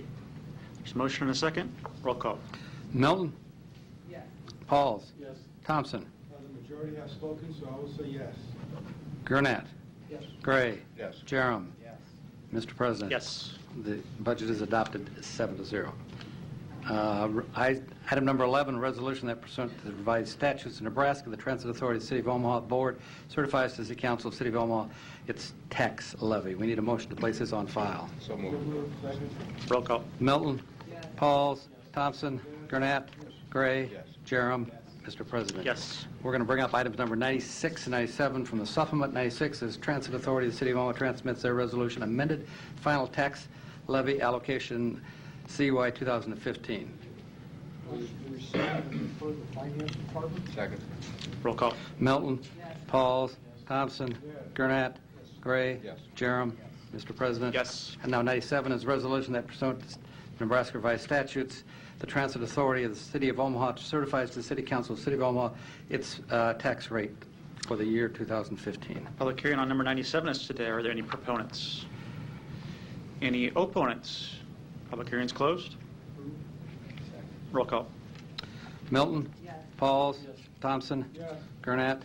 Gray? Yes. Jerem? Mr. President? Yes. It's adopted 7-0. Now, item number 12 is resolution that pursuant to revised statutes, the current proposed tax request for 2015 be different from the amount proposed in 2014, and setting of the tax rate for the City of Omaha at wherever this is, here someplace. Yeah, 48.922 cents. Public hearing on number 12 is today. Are there any proponents? Any opponents? Public hearing is closed. Second. Roll call. Milton? Yes. Pauls? Thompson? Gurnett? Gray? Yes. Jerem? Mr. President? Yes. Adopted 7-0. Resolution of preliminary plats, and subdivision agreements. Item number 13 and 14 go together. 13 is resolution of preliminary plat entitled Bucky's Benson Edition, located northwest of 57th Street, Northwest Rail Highway, along attached conditions, accepted in preparation of final plat authorized. A, Planning Board and Planning Department recommend approval. B, your communications opposing. 14 is the plat entitled Bucky's Benson Edition, is hereby approved. A, Planning Board and Planning Department recommend approval. Public hearings on number 13 and 14 are today. Are there any proponents? Any opponents? Public hearings closed. Second. Roll call. Milton? Yes. Pauls? Thompson? Yes. Gurnett? Yes. Gray? Yes. Jerem? Mr. President. Yes. Adopted 7-0. Pursuant to City Council Rule 70, agenda items number 15 through 16 shall be laid over for 2 weeks. Special use permit automotive sales. 17, resolution special use permit to allow automotive sales in a general commercial district located at 3702 North 30th Street is hereby approved. A is an amendment requested by Councilmember Gray. B is Planning Board and Planning Department recommend approval. And C is a floor amendment that will be requested by Councilmember Gray. Public hearing on number 17 is today. Are there any proponents? Any? Okay. Right there. Just let them know you're here. He just ran out to plug his meter. It's raining. Thank you, sir. Good afternoon, Council. Thank you for the appearance. Allowing me to appear before you today. I applied for. Just your name and address, Name and please. address. Oh, my name is Roy Daly. I live at 7085 Country Club Road, Omaha, Nebraska. Thank you. I applied for a license permit at 3702 North 30th Street. Unaware that there was a zoning problem, and we asked for rezoning, and we applied for it. I'm retired from Metro Transit and needed something to do, and this came available, and we asked you to give us permission to do auto sales there. We want to do a good, honest business, small business. I hope you will approve it. Thank you. Thank you. Are there any other proponents today? Seeing none, any opponents? Public hearing's closed. Mr. Gray. Yes, sir. Motion. I'll press this button for him. Thank you, Mr. Come on, you come over and do it.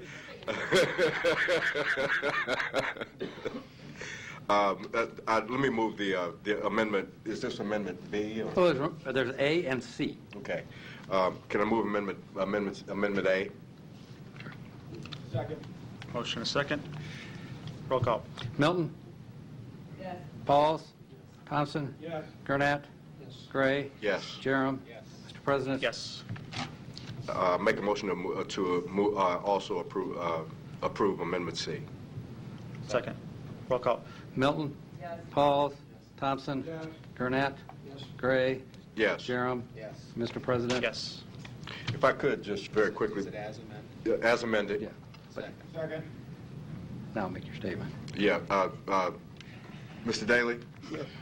What those two amendments do, first of all, as you recall, in the planning department and in the zoning board of appeals, there was a 10-foot setback on the east side, on the south side of the building, and a 15-foot setback on the east side. Yes, sir. We've reduced the Amendment A reduces the setback to 10 feet rather than the 15 feet.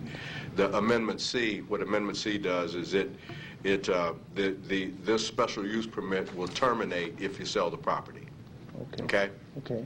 All right. Just wanted you to know. I appreciate it. All right. Thank you. Thank you, Mr. President. Thank you. There's as amended in a second. Roll call. Milton. Yes. Pauls. Thompson. Yes. Gurnett. Yes. Gray. Yes. Jerem. Mr. President. Yes. It's adopted as amended 7-0. Pursuant to City Council Rule 70, agenda items number 18 through 21 should be laid over for 2 weeks for publication and public hearing. Liquor item number 22, The Flame, 1620 Harney Street, Class C liquor license, new application, new location. Public hearing on number 22 is today. Are there any proponents? Thomas Green, Ganusian Green Law Offices, 11311 Chicago Circle. I'm here on behalf of the applicant to answer any questions you might have. Thank you, Mr. Green. Any other proponents? Any opponents? Public hearing's closed. Second. Roll call. Milton. Yes. Pauls. Yes. Thompson. Yes. Gurnett. Yes. Gray. Yes. Jerem. Mr. President. Yes. Adopted 7-0. Item number 23, Spring Inn Bar, 2703 South 10th Street, Class C liquor license, no application, no location. Public hearing on number 23 is today. Are there any proponents? Seeing none, please come down. Hello, I'm David C. Jr., 3305 South 2nd Street. I'm the proprietor. Great. Thank you. Any other proponents today? Any opponents? Public hearing is closed. Mr. Gurnett. Thank you, Mr. President. Mr. General, just want to just get your quick thoughts in regards to your spring inn's been there for a while. Yes, it has, sir. And you're in a moderately dense liquor licensed area, both to the east, to the west, and to the south. I would hope that you'd continue to be a good neighbor and consider staying with the local neighborhood association and the alliance. I think that Spring Inn has been a good partner. Keep that area clean, and I would expect no different under your auspices. All right. No Can problem. we assume that rather safely? Oh, yes. Okay. Yes. Thank you very much. Motion to approve. Second. Roll call. Milton. Pauls. Thompson. Gurnett. Yes. Gray. Yes. Jerem. Mr. President. Yes. It's adopted 7-0. We'll take items 24 and 25 because they're both Red Lobsters, changing new owners to the same new owner. We'll take separate votes. 24 is Red Lobster 0115 at 330 South 72nd Street, Class I liquor license, new application, no location. And 25 is the Red Lobster at 2707 South 140th, Class I, new application, no location. Public hearings on number 24 and 25 are today. Proponents, please. My name is Tim O'Neill. I'm an attorney with Harding Schultz in 800 Lincoln Square, 121 South 13th Street in Lincoln, Nebraska. And I represent the Red Lobsters. Briefly, all, I don't know how many thousands there are, but all the Red Lobsters in the entire world were sold. A public company, Darden, owned them, sold them to a large private company for the 5 restaurants in Nebraska, including the 2 in Omaha. Really nothing's changed from our perspective. We're still going to get the great service that we get from Red Lobster. It's still same responsible service of alcohol. I'll answer any questions you have. Thank you. Thank you. Any other proponents that want to speak today? I'm Mary Stefka, 330 South 72nd Red Lobster. I'm the license holder. Thank you. Other proponents? Any opponents? Public hearings closed. Move approval of 24. Roll call. Milton. Pauls. Thompson. Gurnett. Gray. Yes. Jerem. Mr. President. Yes. Adopted 7-0. Move the adoption of 25. Roll call. Milton. Pauls. Thompson. Gurnett. Gray. Yes. Jerem. Mr. President. Yes. It's adopted 7-0.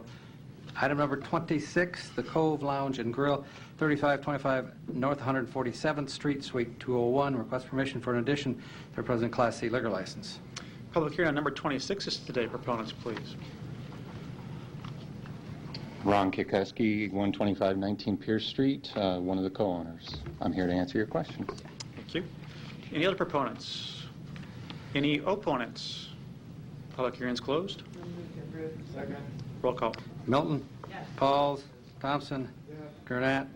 Gray. Yes. Jerem. Mr. President. Yes. Approved 7-0. Item number 27 is Rehab Lounge. Request permission for an addition to the present Class C liquor license. We have a request from the applicant to withdraw this application. Second. Roll call. Milton. Pauls. Thompson. Gurnett. Gray. Yes. Jerem. Mr. President. Yes. And Jerem passes the second time. For potential conflict of interest. It's adopted 6-0 on passing. Item number 28, the O'Leavers, 1322 South Saddle Creek Road. Request permission for an addition to their present Class C liquor license, location of a south outdoor area. A is communications to their attorney requesting an amendment. B is communications from planning department saying that they need to get their permits.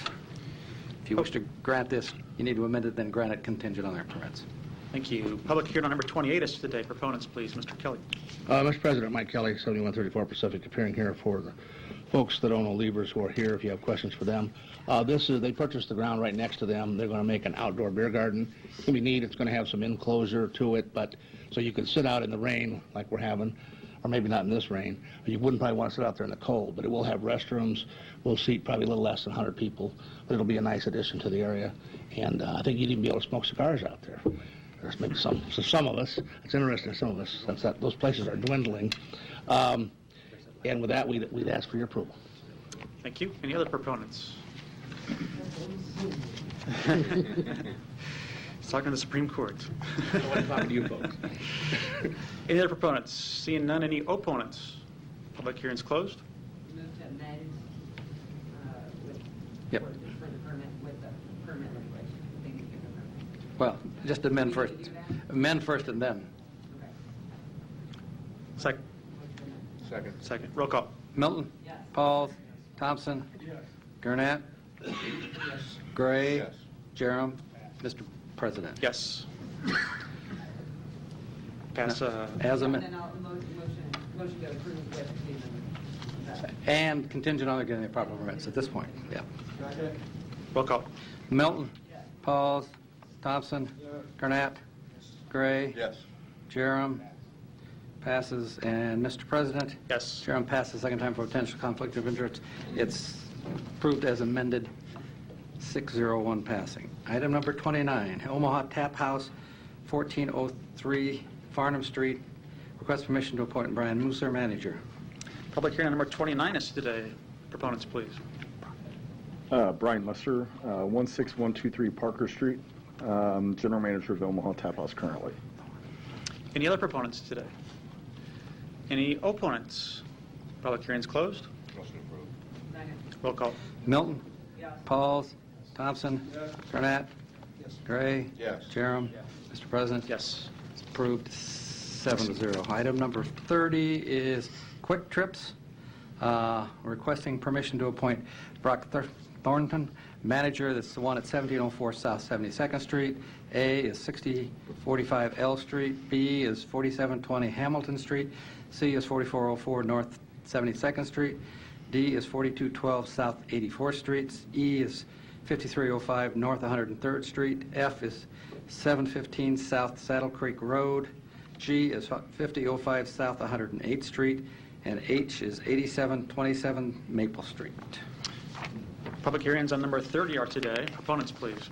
Brock Thornton, 818 South 188th Terrace. Thank you.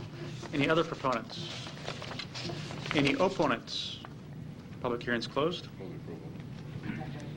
Roll call. Milton? Pauls? Thompson? Gurnett? Gray? Yes. Jerem? Mr. President? Yes. Thank you. 30 is adopted, 7-0. Consent agenda. Any member of City Council may cause an item placed on the consent agenda to be removed. Items from removed consent agenda shall be taken up by City Council meeting following the consent agenda in the order which they were removed as otherwise provided by the City Council Rules of Order. Public hearings on agenda items number 31 through 40 were held on August 26th. Second. Roll call. Milton? Pauls? Thompson? Gurnett? Gray? Yes. Jerem? Mr. President? Yes. 31 through 40 are passed, 7-0. Public hearings on agenda items number 41 through 60 are today. If you wish to address the City Council regarding these items, please come to the microphone, indicate the agenda item number you wish to address, identify yourself by name, address, and who you represent, and if you are a proponent or an opponent. Seeing none, public hearings are closed. Roll call. Milton? Pauls? Thompson? Gurnett? Gray? Yes. Jerem? Mr. President? Yes. 41 through 60 are adopted, 7-0. Resolutions. Item number 61, resolution that the mayor is authorized to sign the attached settlement agreement, City of Omaha versus Bernie Morello. Docket 1101, number 013. And I guess we can take 62 is the same litigant for docket 1095, number 518. And 63 is the same applicant, or the same appellant for document 1101, number 027. There's three different cases. It's 61, 62, and 63. We'll take one public hearing and we'll vote individually. Okay, thank you. Public hearings on number 61, 62, and 63 are today. Proponents, please. Any opponents?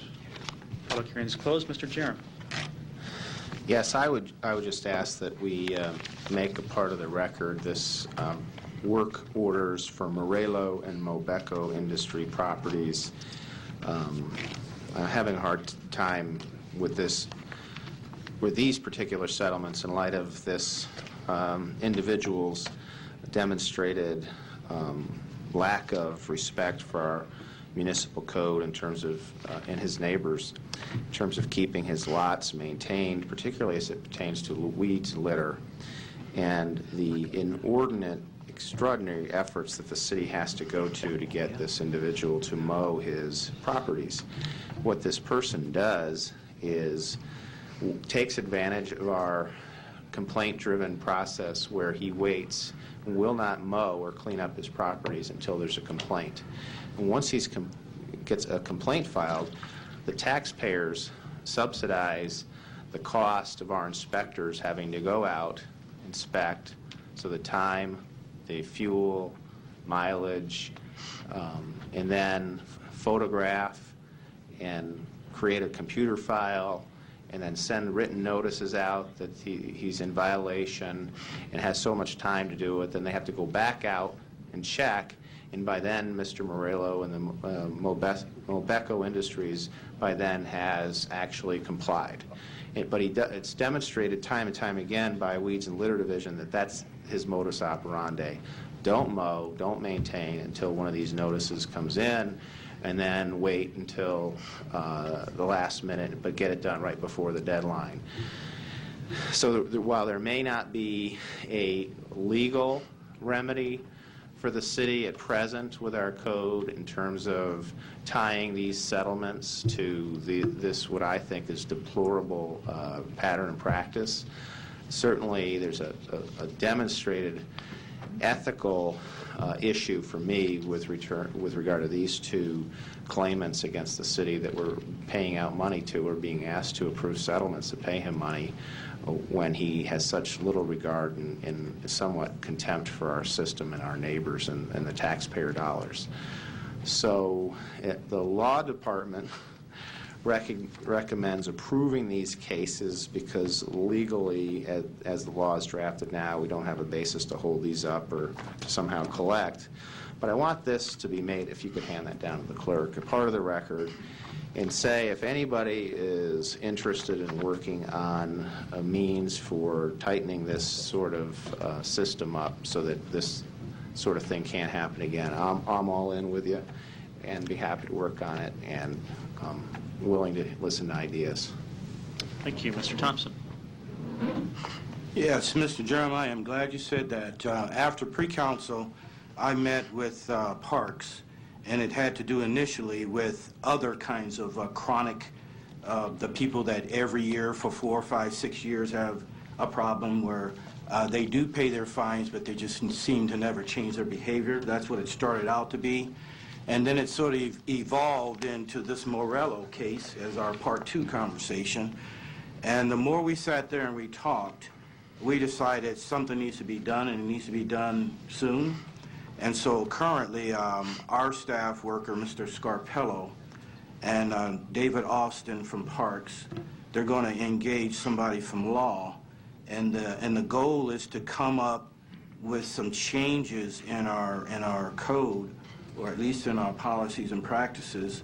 And right now, what they're going to do is talk amongst themselves, and then they'll come back to us. And at that point in time, I'd like your offer to pull you in and hear what they came up with. But it was they were very disappointed and discouraged that we're even having to deal with this. And so I want you to know that you're not alone. And I, too, like you, will have to hold my nose while I'm voting on this one. Thank you. Well, I'd like to thank you for taking that initiative, and certainly if there's something we can do that doesn't give the frequent violators a free look within a certain time period as one means of maybe addressing it. I'm very interested in that, appreciative of your efforts.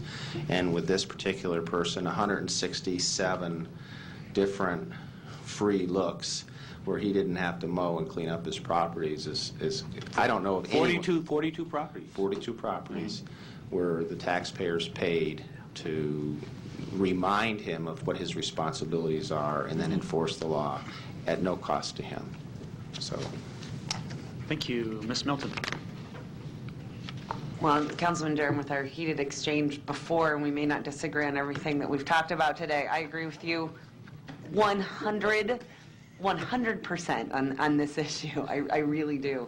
And And I like what you said this morning in pre-council, where you said, I'm gonna hold my nose and vote for this. And I think the reason I'm going to vote for this is because I have a lot of due respect for our law department and when they recommend this. And I think that if going to court, if we actually went to court, it could potentially cost us more.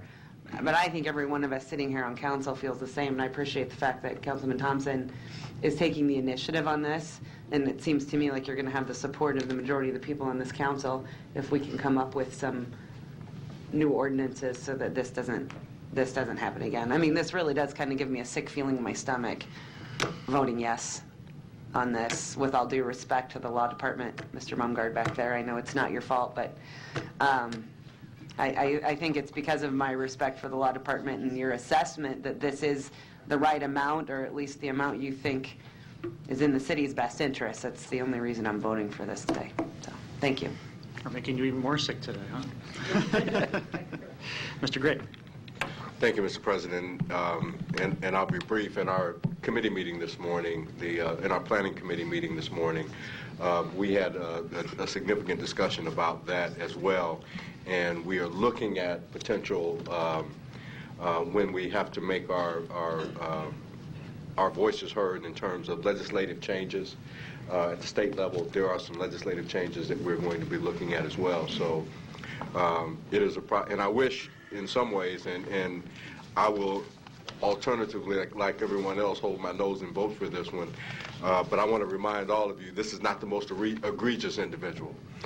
There are some others out there that are even worse. So it's time for us to do something, and it's time for us to do something that's going to address this long term. And I think we're headed in the right direction. And I too I'll be doing one of these when I vote for it. So thank you, Mr. President.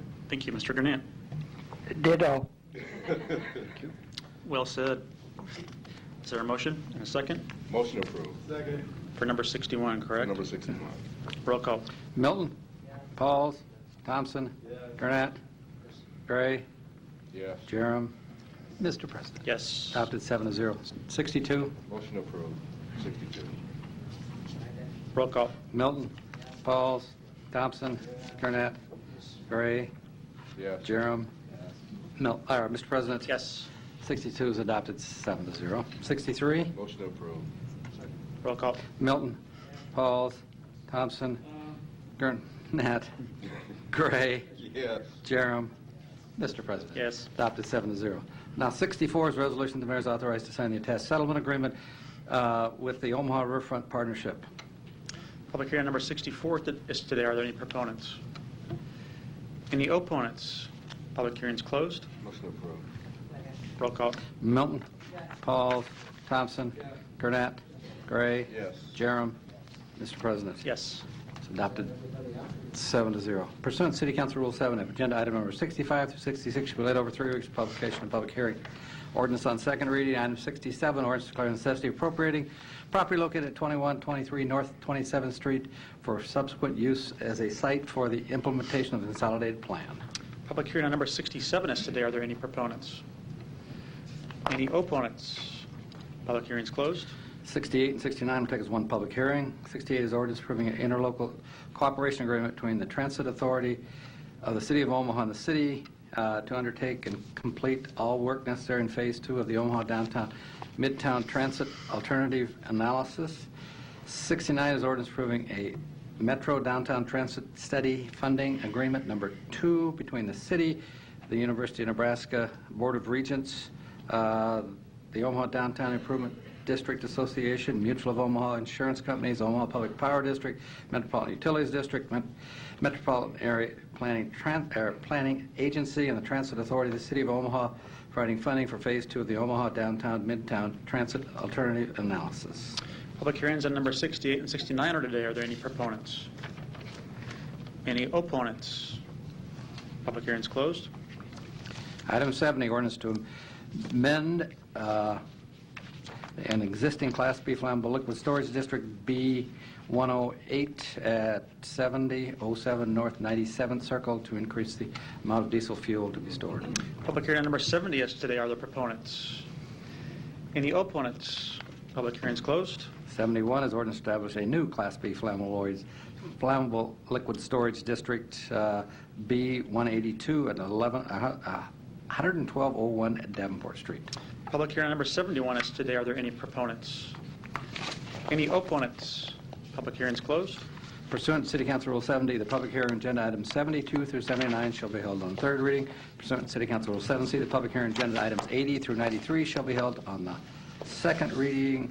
Additional resolution, item number 94, resolution the City of Omaha retain its membership in the League of Nebraska Municipalities for the period of September 1, 2014 through August 31st, 2015, and pays its dues. Public hearing on number 94 is today. Are there any proponents? Any opponents? Public hearing is closed. Roll call. Milton. Pauls. Thompson. Gurnett. Gray. Yes. Jerem. Mr. President. Yes. Motion adjourned. Roll call. Milton. Pauls. Thompson. Gurnett. Gray. Yes. Jerem. Mr. President. Yes. 4:05. We are adjourned. Thank you.